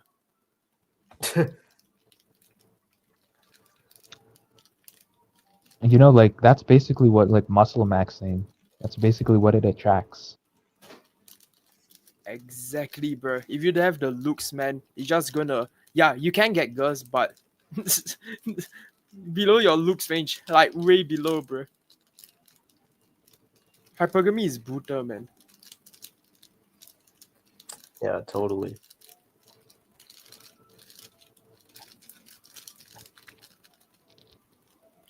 Oh yeah, Turbo, you rate yourself. Have you ever done surgery maxing, or will you ever plan to surgery max to extend, or is it your cap at your genetics?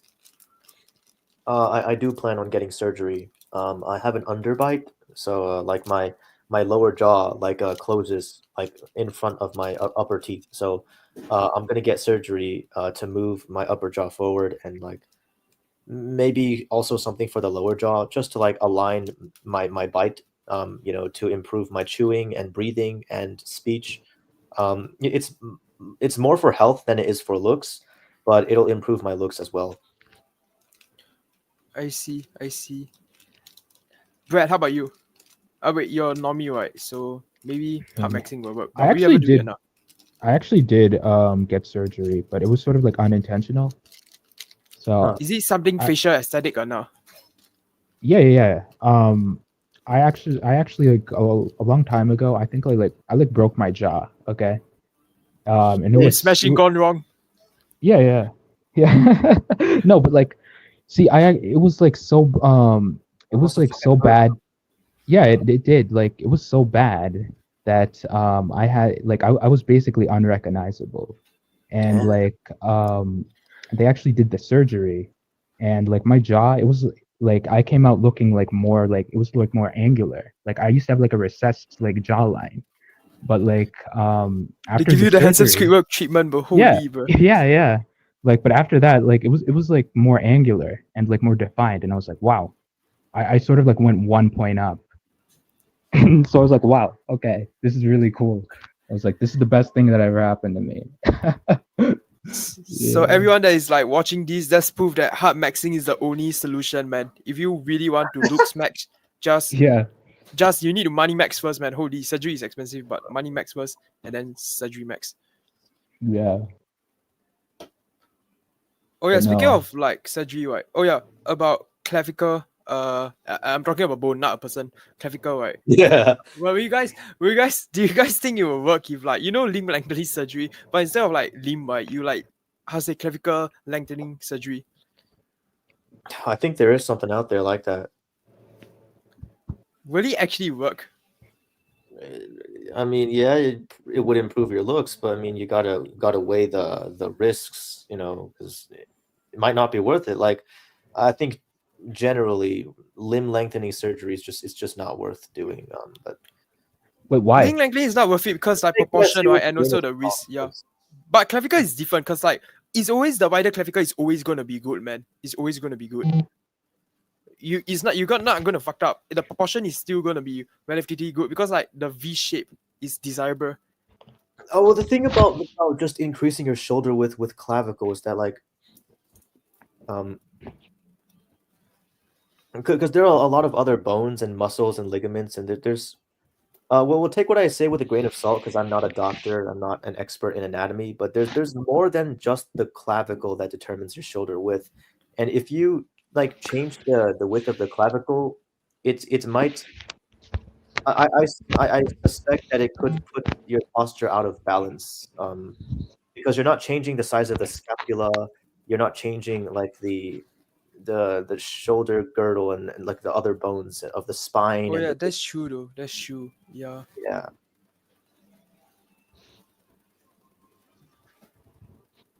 Damn, bro. There's a lot of thing to like take consideration if you really want to like, you know, to get at least a high tier Becky.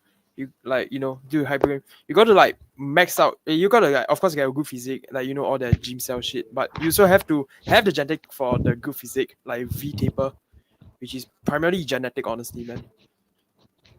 Yeah. Yo, guys, do you think as black pillars, like you know how the red pill, like the I guess the PUA saying of like, don't ask a fish about how to catch a fish, ask a fisherman. Mm. I don't know. This is like basically asking like not the person who has the thing you want, but ask. No, actually, no. It is not like the person you want, but asking the person who has gotten what you want. So, um, I don't know, man. It's like how do I say this? Like, oh, do you think that the advice that of like somebody who has hard maxed is like the top tier best advice that you should listen to? Because like you can listen to advice from Chad, but they've always been Chad. You can you can take advice from a sub 5, but they've always been unattractive. But would it be a lot more valuable to take advice from someone who has hard maxed and done the surgeries? I honestly think that like you should take advice from everyone, and here's why. Okay. The reason why you should like take advice from everyone is because that like what's a brand, like a quote. I think you guys got watched that one. If you guys haven't, I'm gonna just say what's a brand quote. So when a rich person when a poor person advocate for socialism, society will view them as like bitter. But when like a rich person advocate for socialism, society will call them a hypocrite. Yeah. The thing is that we can always find flaw in someone argument, like even if it's not even a legitimate like a flaw, but just because you consider it as a flaw. Like let's say, you call what do you call? Okay, when someone is like a barber, right? Like expert in barber, but then just because their hair is long, right? You just call them a sheep. Like how say whatever hair advice they advocate is like pretty bad, but it doesn't make their actual advice invalid, doesn't it? Just because they are not what you expect them to be. Yeah. That's true. In that scenario, I'll take advice from all three of these people, man, and then see which one is like the most valid and the most logical. Yeah. I think that we should look at like all these different perspectives to sort of extract the truth away from the variation. And what I mean by that is that there's a lot of natural variation between different individuals. There are some people who have had like loving parents, and there are some people who are orphans who grew up on the streets, and there are some people whose brains are naturally happy, and some people are predisposed to being depressed. And then these people, because of that variation, will have very different outlooks on life. And when we listen to all their perspectives, we can then like find out what part is the truth that is like actually like the logical truth, and what part of it is just is just a product of the way that their brain is, or the way that they feel, right?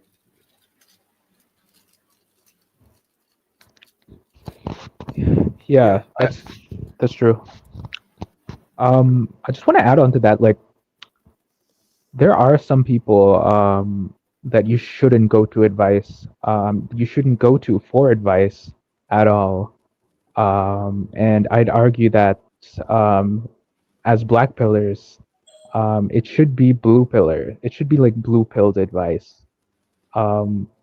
because we already know, like the blue pill is only good like if we could analyze like their claims and see if they hold up. But taking it as like face value is probably where it falls flat. So I could see what you're saying there. There's another person who is gonna come on the stream, and I want to like wrap it up in like half an hour or so. So I'm gonna invite him now. Bad. Yeah.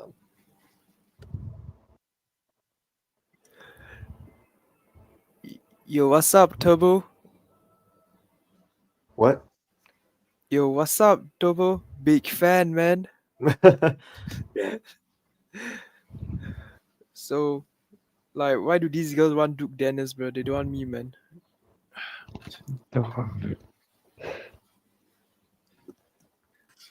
I remember First of all, Zeta. Yeah.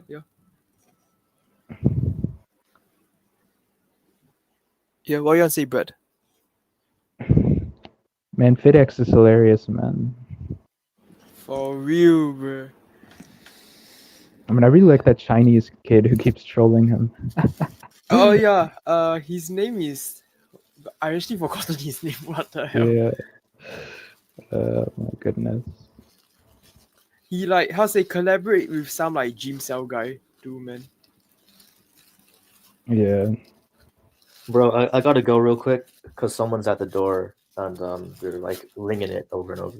Oh shit, Dormaxing. Yeah. Can I present something in stream? Sure. I'm not sure if you can do that. See if you can just like share your screen on your own. I don't know if it requires the host to approve of it.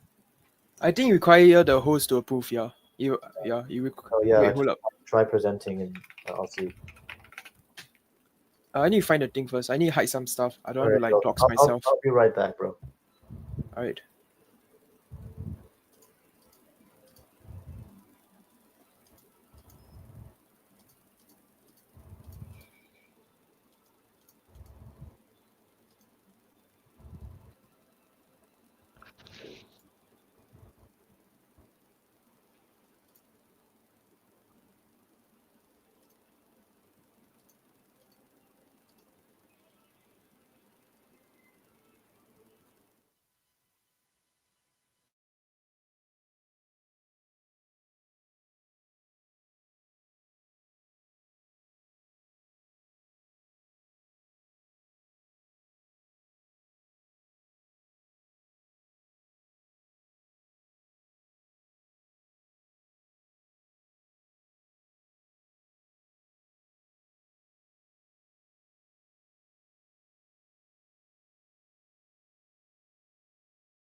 Okay, I'm back. Wait, where'd Brad go? Yo, where'd Brad He go? left, bro. He left, bro. What? What happened? Dude, I don't know, man. Bro. Oh, he's finally back. Yo, let's go. He's back? Okay. What? Oh yeah, Turbo. Never mind. I just sent you on Discord or something. It's just basically a video that I saw on Clavicle that is hilarious, bro. Hi. Hey, all right. So I can begin, I guess. You guys can hear me, okay? Yeah, I can hear you okay. It's a bit softer, but Your it's alright. mic's a bit soft. Oh, is it really? Let me Hold see on if I, now. I don't know if I can control like you can adjust the volume in your settings. Let me check that real quick. All right, fair enough, I guess. Is it better now? Yeah, sounds about the same level as us. All right, got it. For one, I'm a bit tired. For two, I'm not necessarily someone you should always think of as a, I don't really know what's the proper word for it. I wouldn't really consider myself much of a moral person anyway. I'm just trying to state the truth. It's related to the BP and everything. I call myself not really moral just to humble myself, nothing more. And I'm just gonna be adding on to whatever you guys were talking about in the stream. Turbo, you brought up how people were saying that the people in the black pill sphere I believe it were saying that the red pill was about going to the gym. You brought up the confusion as to how the red pill was about going to the gym and whatnot. And to say this, it's definitely a vital component of it, but there obviously is a bit more to the red pill that proves why it's not really a very good sort of advice to be following. But one thing I wanted to say about the gym part of the red pill is that going to the gym is actually a multiplier for your genetics. It's a multiplier for all your genetic traits, whether good or bad. It also multiplies how you have to interact in your environment around you. How does it multiply rather than add? It multiplies. You obviously have a starting base, so you have your frame, you have your jawline and everything. It doesn't actively add onto your frame or your jawline per se, but it could, like, if you go to the gym, obviously you'll end up losing weight and you'll losing fat and you'll put on some muscle. Yeah. So for your frame, it can basically make your frame more muscular. When Depending we're on talking about base, right? Like looks is also a base, man. If you don't even reach the certain looks required, it doesn't matter how like physically like muscular you are. Like they're still gonna reject you, man. I wouldn't say it's a multiplier. It's more like an additional benefit because girls will still reject you even if you have or even if your SFA is high because looks is a base. Is what I would say. It's always a base for attractiveness. Yeah, I understand that. But another thing about going to the gym is it regulates where you should be for your looks level. It obviously doesn't actively change your jaw structure. If you were, like, let's say you're a 5 out of 10, if you go to the gym, like, the best they could do for you is like a 6. Like, it could increase your points if you actually have good facial bones, but you're still only really gonna, like, the amount of points you're gonna have, it's still gonna be pretty low, mostly because of the fact that you're only really just losing muscle and no, I'm sorry, losing fat and putting on muscle. Yeah. I agree with you. Yeah, like you can of course self improvement, but you cannot like take the easier or like the soft way out. You got to like hard max. You got to always do that if you really want an effective way to extend significantly. Speaking of hard maxing, there's a crucial component of looks maxing and hard maxing in general. It's called natural facial harmony, and the crucial aspect of it is, the key aspect of it is, if the changes you go through, especially in your face, if it looks natural, then, like, if you had a bad past or anything, people can easily just forgive you for whatever beef they had against you. When we're talking about facial harmony, right? Okay. I agree with you. Facial harmony does matter, and like you cannot like go hard maxing without like prior knowledge or like guidance. Cause I see a lot of that, man, and that is not a good thing. Some people like really take features over facial harmony, even though they all matters, but facial harmony have a slight edge. But yeah, a lot of it like matters. So you cannot just because you think you have a big nose, but it could be because of your weak incogabella notch, not because of the big nose. You see a lot of people that do rhino, right? But like the result is not always the same. Like it's not going to be that stunning of a transformation. Yeah.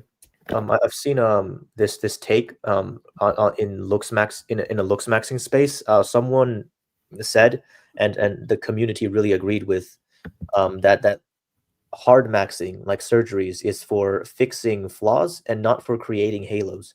So like he said that surgery, it will look good and it's gonna be worth it to like fix an underbite or an overbite, or fix a deformity, or fix a crooked nose, but it's not in order to make your jaw mog like a Chad. It's not to like get the mogger cheekbones.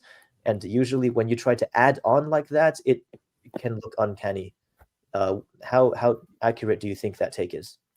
That's pretty accurate. Like people that prioritize feature over, goddamn, bro. There's some people. Oh yeah, speaking of which, that reminded me. You know Alice Tapu, a Um, model, Alice Tapu. oh No. yeah, Elias to poop the Yeah, model. people. There's a comparison between Alice Tapu and Chico Lazowski, and like a lot of people like Alice Tapu better because of like striking feature, right? But a lot of people like Chico because of like harmony, right? In my opinion, I think they are like at the same looks level. What do you guys think? I mean, I think Chico mocks him. Like in his prime, like in the best photos, Chico looks has much more appeal than Elias. Of course, the Prime. We're all talking about Prime. Yeah. Yeah. How about The you, funny thing P3? is, the funny thing is, I don't really pay attention to much of celebrities. I didn't even know who Chico was until I saw a Rehab Room video about him. And let me tell you, like the first time I even saw Chico, also with the context that he actually got really famous off of MySpace of all places, which had to have been back in like 2004 or 2005. For one, it really harkens to the truth that a lot of suburban women had really high standards for men, and Chico just happened to fit those standards in pretty well. For two, I think because of how good looking he was and how he managed to fit all the suburban white woman's needs and standards, he ended up living a pretty easy life. Rehab Room even said that Chico and Sean O'Brien, I don't remember who it was, but I think it was Chico. He tried working a part-time job, and he said in the interview, his freaking Chico podcast, that he just wasn't really cut out for the job. And then Rehab Room made the comment that all he's really good for is just showing his face out in public. God damn. But to be fair, benefit of the doubt, is he talking? Did he work in a part-time job? I never seen that part of where we had room talk about it. I watched the video, yeah, but I don't think I haven't seen that part. Anyways, did he work there before, or did he just apply and he got rejected? Sorry, repeat that again. Did he like work in a job and he got fired, or did he apply application for that job and then get fired? I don't really think he got. I don't remember if he got fired or not. I think he just left, to be honest. But that doesn't really matter anyway. I mean, you could get freaking hired as a. He could model for freaking anything. He could model for freaking Sephora if he wanted to. Like, it's not much to it. And I'm pretty sure Sephora is a place for women. So. Oh yeah, can I share my screen? I just shared my screen. I think. Okay. I'll guys show you guys the reel.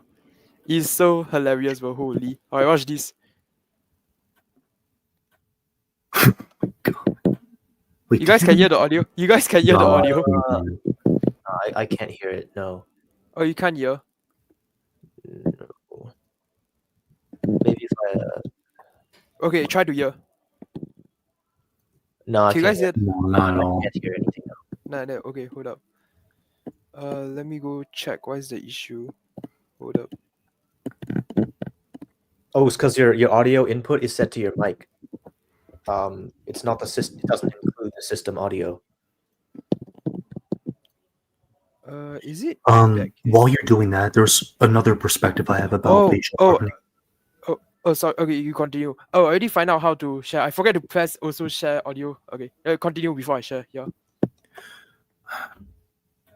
We have a problem with when it comes to facial harmony and liberals.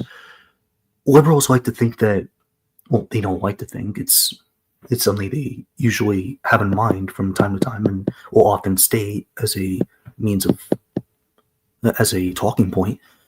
They always say that that everyone lives under a patriarchy, and we have certain patriarchal norms and standards, and these standards have been around ever since the 1900s. No, wait. Yeah, the 1900s, basically, if I'm not mistaken. A lot of women, and mind you, every single human being, even guys are guilty of this as well. We all have an innate reflex where we decide how good looking someone is and whether or not he or she can get away with certain things by looking at a face in 13 milliseconds. There's actual scientific data to back this up, and Yeah, it's there's just scientific data. I agree with you that there's scientific data. I think you're talking about the data where like how say associating what call good personality with like I think it's a chart or something. It's like the x and y axis, right? And then like the data is just basically like the dot is just going up. The better looking you are, the better your personality is like perceived as. I think I understand. OkCupid, the strong correlation between perceived looks and perceived personality, the ratings that the users gave. Not to go too much in one now, but OkCupid reminds me a lot about Reddit for some reason, though I haven't even been on it at all. Back to my other point, liberals, from what they've learned regarding history that involved feminism and liberals, they are often inclined to think that they can't really get with anyone that's popular because they end up being whoever's popular is also part of the jock, or well, back then it was jocks. Jocks are overall wealthier, really rich people and whatnot that just so happen to be good looking. So they stuck to more organic looking people of sorts. And by organic, it usually means people that naturally don't have perfect jawlines. They may, like, if you don't really have the natural facial harmony on point, if you don't really have the natural facial harmony for your jaw, or basically for your jaw, they may see it as plastic surgery, and they may see it as you trying to overcompensate for how not so good looking you are. It may show why you prioritizing your looks to that extent is practically a bad idea. For one, it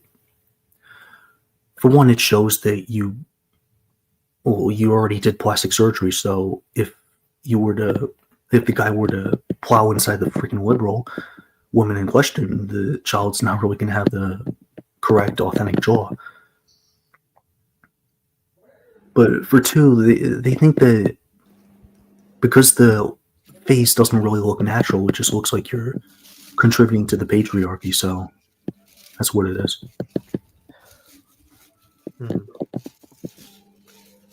Oh yeah, that reminded me about you talk about about how many okay, the thing is that like what do you guys think of, do you guys ever seen like sub 5 or like in your life, right, a sub 5, like have you ever like talked at least in the internet or like IRL wise?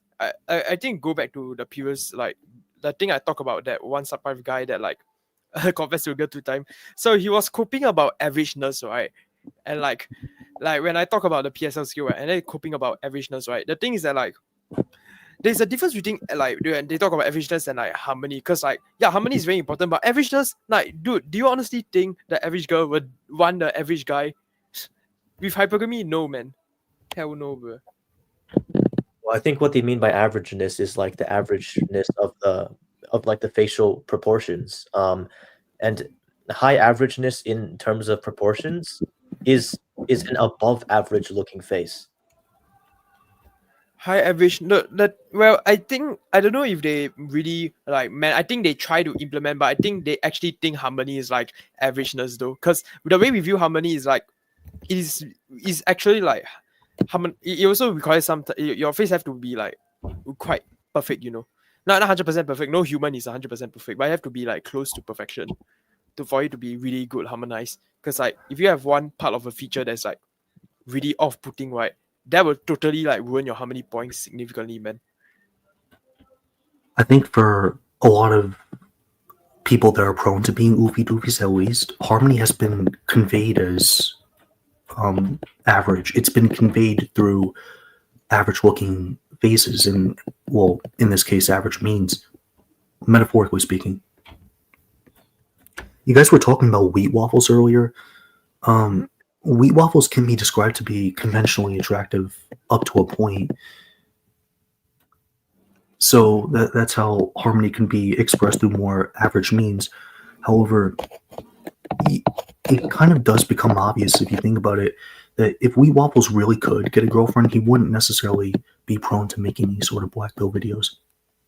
Unless if he was a Chad from early conception and whatnot, but for some odd reason, maybe because of an environment issue or him being slightly neurodivergent, he kind of finds a way to rebel against the system, and in such a rare way that you wouldn't even properly notice. He was really he did acknowledge that he was a sub 5 before, like a 4 of 10 before he extended to like above average but still normie level but above average. I think he did acknowledge that before about being a sub 5. I think that might be a reason why he even did DP, because he experienced being a sub 5 before. Yeah. He's a third-rate Chad at best, to be honest. Third-rate Chad. Third-rate Chad? What? What's that? Wait, pardon? No, I just said it as a compliment. Oh, I see. Okay, what you guys actually rate Wheat Waffle? Like a 5.5. Yeah, same with Turbo. Likewise, holy shit, all of us are like-minded, bro. God damn. People that like care about features a lot, right? I talk to people that like have features a lot, like that's into face rating, right? They usually rate Wheat Waffle a 5 out of 10 because like they don't really like care about harmony that much. But like, dude, harmony is important too, man. Of course, not harmony. You don't become like wood to 1% where harmony is the only thing that is important, bro. But you have to, everything is a factor. Your features, harmony, dimorphism, all that is important. But of course, harmony is the number one. But oh yeah, I want to show you guys the video. Hold up. Right. Tell me if you can see the hear the audio.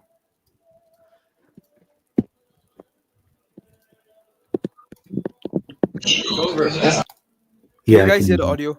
Yes. Wait, hold up. Where is it again? April 3rd. April 3rd. Hello. It's over. Stop. No, it's over. Don't listen to him, bro. It's over.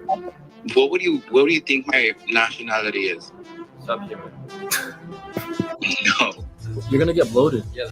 What do you guys think of? Wait, can you guys hear the audio? What the Gen fuck Z is going on? gaslighting dynamics. Fucking looks max, black pill chads are just like trolling, just What do you guys think? What's my race is subhuman?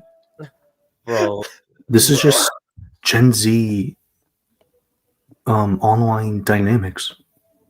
It's just Gen Z gaslighting, bullying dynamics.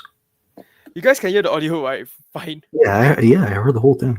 Okay, it's okay. Why is it okay? They're doing a great job. They sure do. They're doing a great job. Look at these beautiful. HP feel brutal, but holy. Oh, And both these niggas are gonna go fuck their bitches afterwards.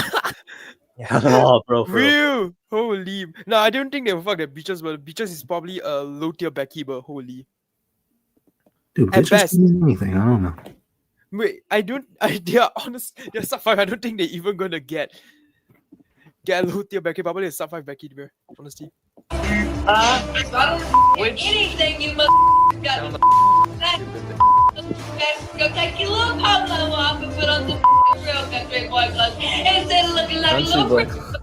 feminine sex.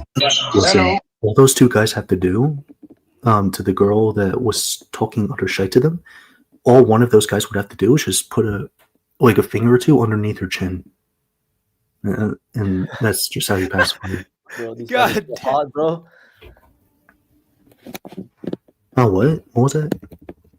Nothing. I'm just saying that they mog really hard. Yeah, and they're probably gonna go fuck some Stacy after this. Man, the mog feels. Knafika is like a known user in .org. He's like really popular in .org. Ah man, let's not talk about the forums, bro. Oh shit, yeah, okay, my bad. I haven't even been on it at all.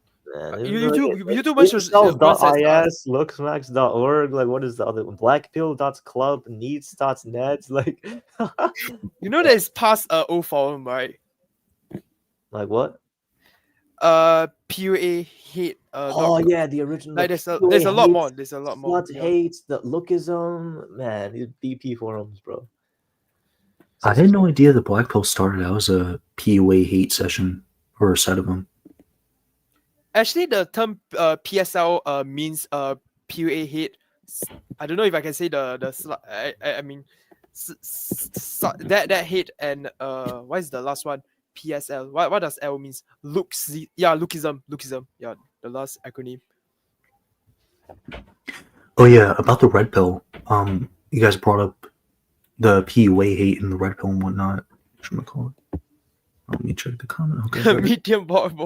Yo, do you think clavicle grandma mock him? Hold up, how do I off my screen? Anyway, about the red pill. You guys would probably agree that there's two sides to the red pill, both of which are detrimental to themselves. One is the grifting side of the red pill. This involves all the PUAs you guys were talking about. So PUAs, people selling courses, people, and overall very gynocentric people. Whilst the other half is the MGTOW side of things, where they actually are more close to being black belt, but they're so far away in the. It's mostly in the sense that they're extremely militant towards hating on women, and half as like lots of MGTOW content creators go as far as to deliberately stay away from women and renounce them as blood-sucking demons of sorts. And the way they do it really makes them look dysgenic and uneducated.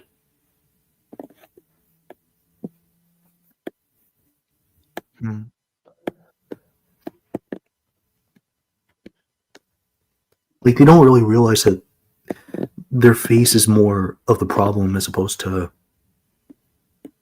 women's issues.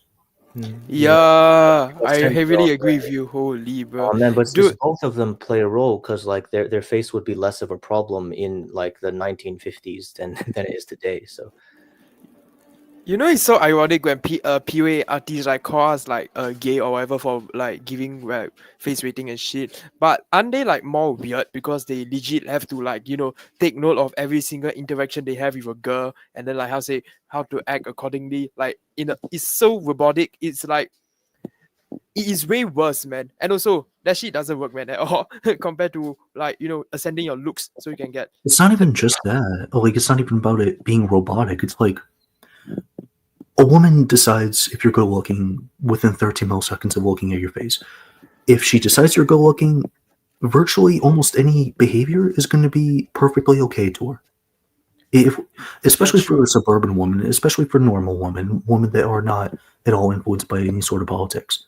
If you're good looking enough, any sort of tips and tricks that may look like tips and tricks in order to get women, they're just generally, any of those behaviors would just be accepted simply because of how good looking he is. Yes, well, that's for like chat though. Okay, for normies, right, or even like high tier normie, right? Because for me, I'm an anti, right? So it will be actually more struggle. I need to ascend like to a high level before I can like even like, you know, get a chance with like a mid tier Becky.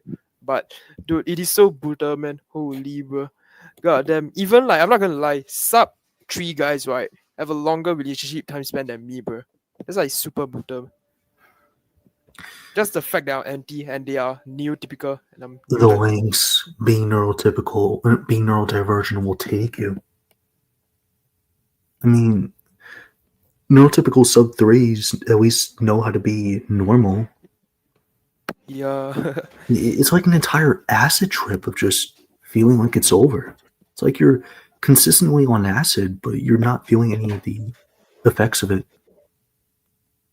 You're saying for anti or me?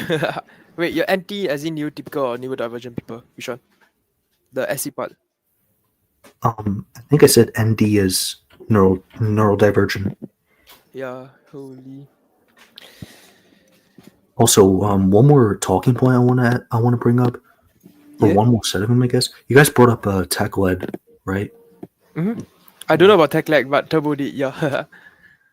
Yeah, I don't know anything about tech led either, but I think someone said in the comments that whatchamacallit, well, programmers are the modern day peasants. It wasn't even just that, but hold on.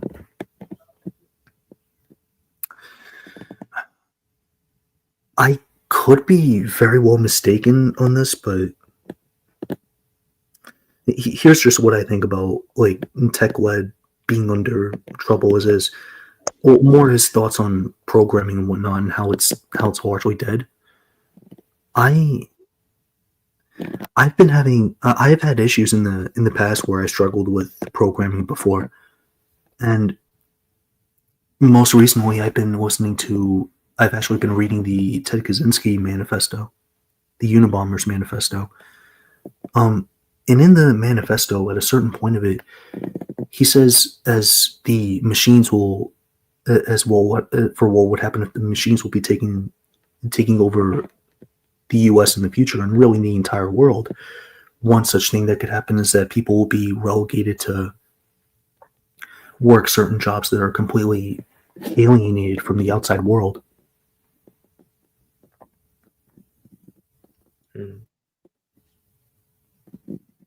One such thing I was thinking about, why don't I understand programming? Why can't I just live life freely or vicariously? And what's even the point of programming? The actual answer should be programming is the reason why StreamYards works the way it does. It's the reason why Discord works the way it does. The punishment could be having to learn so much about coding and programming, but instead of founding your own business or working with some sort of legitimate business partner, you get to be in some sort of office room or technician room of some kind, and you have to work a very small and minute part of the job that per se always keeps the Wi-Fi up and running for Discord, however that works. Yeah.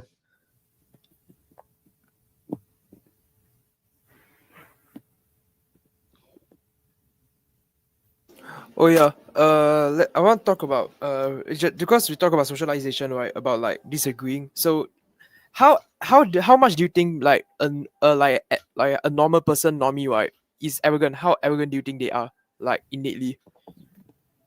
How good they are at what again? No, arrogant. Like how arrogant they are. Like how much do they actually like? As you guys know about the Dunning-Kruger effect, right? Yeah. Yes. How arrogant do you think like a normie are? Like, what do you guys think to a level? How prone are normies to the Dunning-Kruger effect? Is that what you said? No, Yep. like arrogant, something like that. How arrogant they are? How much do they like are overly confident? You know. If I heard you correctly, there could be normies that are prone to the Dunning-Kruger effect, but not as much as an inkwell or an inkwell in denial, I would say. Ooh. Okay. That's true. That's true. Normies are people that at least have a decent set of genetics to be competent in anything. If a normie were to try to join some sort of a boxing club, obviously he may not get it, but he'll have a better understanding of progressive overload, and like he'll start out with smaller things at first. For boxing, it would be hitting the speed bag. Eventually, he'd find his own rhythm to it. He would understand that he has to walk on his toes and not always with his heels. Fun fact: if any of you are ever doing boxing, you got to understand. First of all, for speed bag, the best thing you want to do, you want to punch the speed bag in a particular rhythm. You don't actually want to punch it, but you want to keep it rolling under a particular rhythm. I saw a video of a boxing coach explaining this perfectly, and he ended up rolling the speed back on by a particular rhythm, a very particular musical rhythm. As for getting on the mat, you have to always walk on your on your toes. You never want to walk necessarily on your heels, and some coaches even go as far as to tape Legos or eggs underneath their heels, under the boxer's heels. But for the Dunning-Kruger effect, a normie is more genetically competent enough to actually succeed towards his goals without having to feel so demoralized afterwards. Whilst for the inkwell may be prone to feeling overconfident, considering how blue-pilled he is at an early age. And I don't necessarily just mean it can come from you watching Disney movies and thinking everything's going to be okay, but it's more about clinging on to hope, I would say.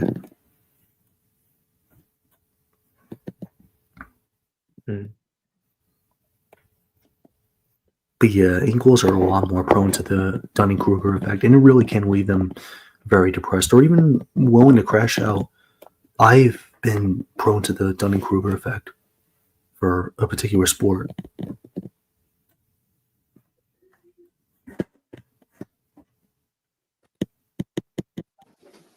Well, oh yeah, that reminded me about like people that you talk about sports, right?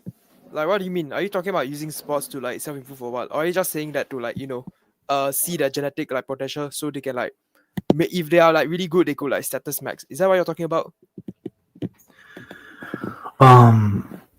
Wait, can you repeat the question again? I can't really hear you. Okay, you just now mentioned about sport, right? When Yeah. you talk about what you call a normie, right? Are you talking about like do you use sports to like determine what sport they are good at so they can like improve significantly? Because like sport is not really have to do something to do with looks maxing though, or like but it does, like if you are excellent at the sport and you reach to a tournament level, that will actually give you a huge amount of status. But of course, you have to be a normie or higher. You cannot just be a sub 5. LeBron James is an example of like a sub 5, right? And like, I mean, he got a lot of status, but that doesn't mean he can like pull any mid-tier Becky, man. Yeah, there definitely are requirements and thresholds for certain sports. For baseball, if you don't know how to hit the ball with the bat, or primarily if you don't know how to hit the ball with the bat, you're not going to be very good at baseball. You can try to really throw a really good pitch, but it's only really fulfilling a lesser role of actually hitting the ball with the bat, and thus, like, you just paving the way for the batter, I believe it's called. But that's just baseball. That's where it stands as is. I was like, for what I was talking about, I guess I was referring to other sports. Football is definitely the most brutal out of all of them. It's definitely the most brutal out of all of them. You either have to be a linebacker to where you will just freaking tackle people. You gotta know how to throw the ball. You gotta be a wide receiver in order to catch the ball, or some other position I don't recall the name of. I mean, obviously, if you're short, like, you're not gonna freaking even make the cut for football. And if you did, you'd end up with the freaking injury or just being really humiliated. Basketball, it depends. I guess you gotta really know how to shoot the ball into the hoop, I would say. So I guess I was referring to sports where the sports are more easily accessible. So I guess basketball. Some schools have wrestling programs and whatnot, from what I heard. A lot of it does take genetics though, for even every single sports. I mean, of course that there's less like genetic requirement than others, but still pretty much genetic. I mean, I got like some friends that's like into sports, right? And like, dude, they told me about how difficult it is, man, to like compete, because like they can't really control. No matter how hard they try, right? It's primarily like down to actual genetics. It's like so brutal, bro. So getting DP from sports is actually real. I think I know what you're saying. It kind of was, as I said from before, certain sports have different regulations. It just depends on what sort of regulations you can. Not really regulation, more like competitor, like competition with other people. What about competition with other people? Because like, let's say a person is like genetically superior over you, right? like they are like more muscular, they are like more like taller, stronger, right? They are like, and then let's say you do in wrestling, right? That person have a higher edge over you. Yes, of course it does take skill, and that's a good thing about sports. Like it really, of course, like rely on skill too, but genetic also play a huge part, man. I wouldn't say they are like how say one part is like higher than another. Yeah, for sports wise, if you're talking about bodybuilding, it's primarily genetics, no matter what. But for sports that you mentioned, like basketball, yeah, both require both skills and genetics. Yeah, that is true. And we both brought up wrestling at some point or another. Bodybuilding is a good component of it. It's definitely a necessary component because every athlete needs to go work out at some point in their lifetime. But to say this, going to the gym isn't really the only solution for that. Like lifting weights isn't really the only solution for that. You also got to hit cardiovascular exercises. You also got to you have to do a lot of push-ups. You have to do endurance training basically, and also you have to play the sport itself, man. Like you gotta get good at the sport. You cannot just do other assets without focusing on the sport. The most of the time when you want to get good at the sport is to actually focus on the sport. The other part is like really and you have enhancement. to work on drills and everything. Yes.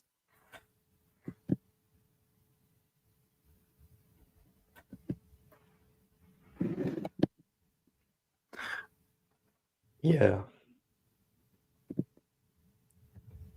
To say this for basketball, yeah, it's like you also have to work on drills and whatnot. You have to learn. Yeah, you have to learn the mechanics of the game as well.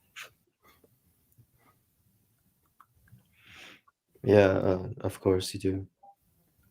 One more thing I will say regarding this, I definitely have heard from somewhere for pull-ups.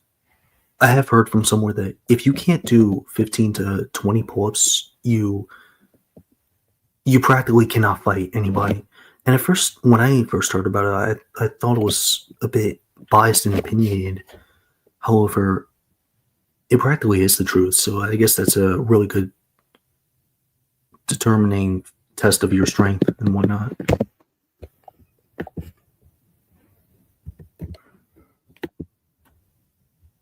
Anything else you guys want to add? Or?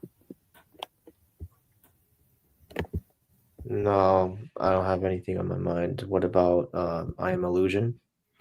Also got really nothing in my mind other than like later on, but yeah, not for this convo. I'm getting pretty tired, man. Yeah, same, unfortunately.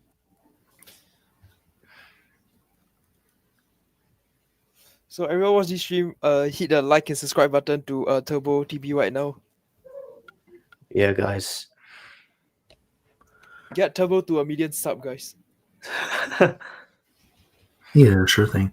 All right, I gotta get going to sleep right now. Have a good night, guys. Good night. Bye. TB. Sleep Max. You gotta ascend. Yeah. Don't mouth breathe during your sleep, bro. Tape your mouth. Yeah. Don't forget. Move. Yeah. Move. You know what I'm saying? Like? A million a day keeps the doctor. Wait, a million a day keeps the surgeon away, guys. All right. Have a good night. See ya. Alright, Turbo. Later on, but for right now, goodbye, guys. Yeah. By I Am Illusion. Guys, check out I Am Illusion's YouTube channel. The link is in the description. All right, so that wraps up this stream, guys. See you tomorrow. Thanks for watching.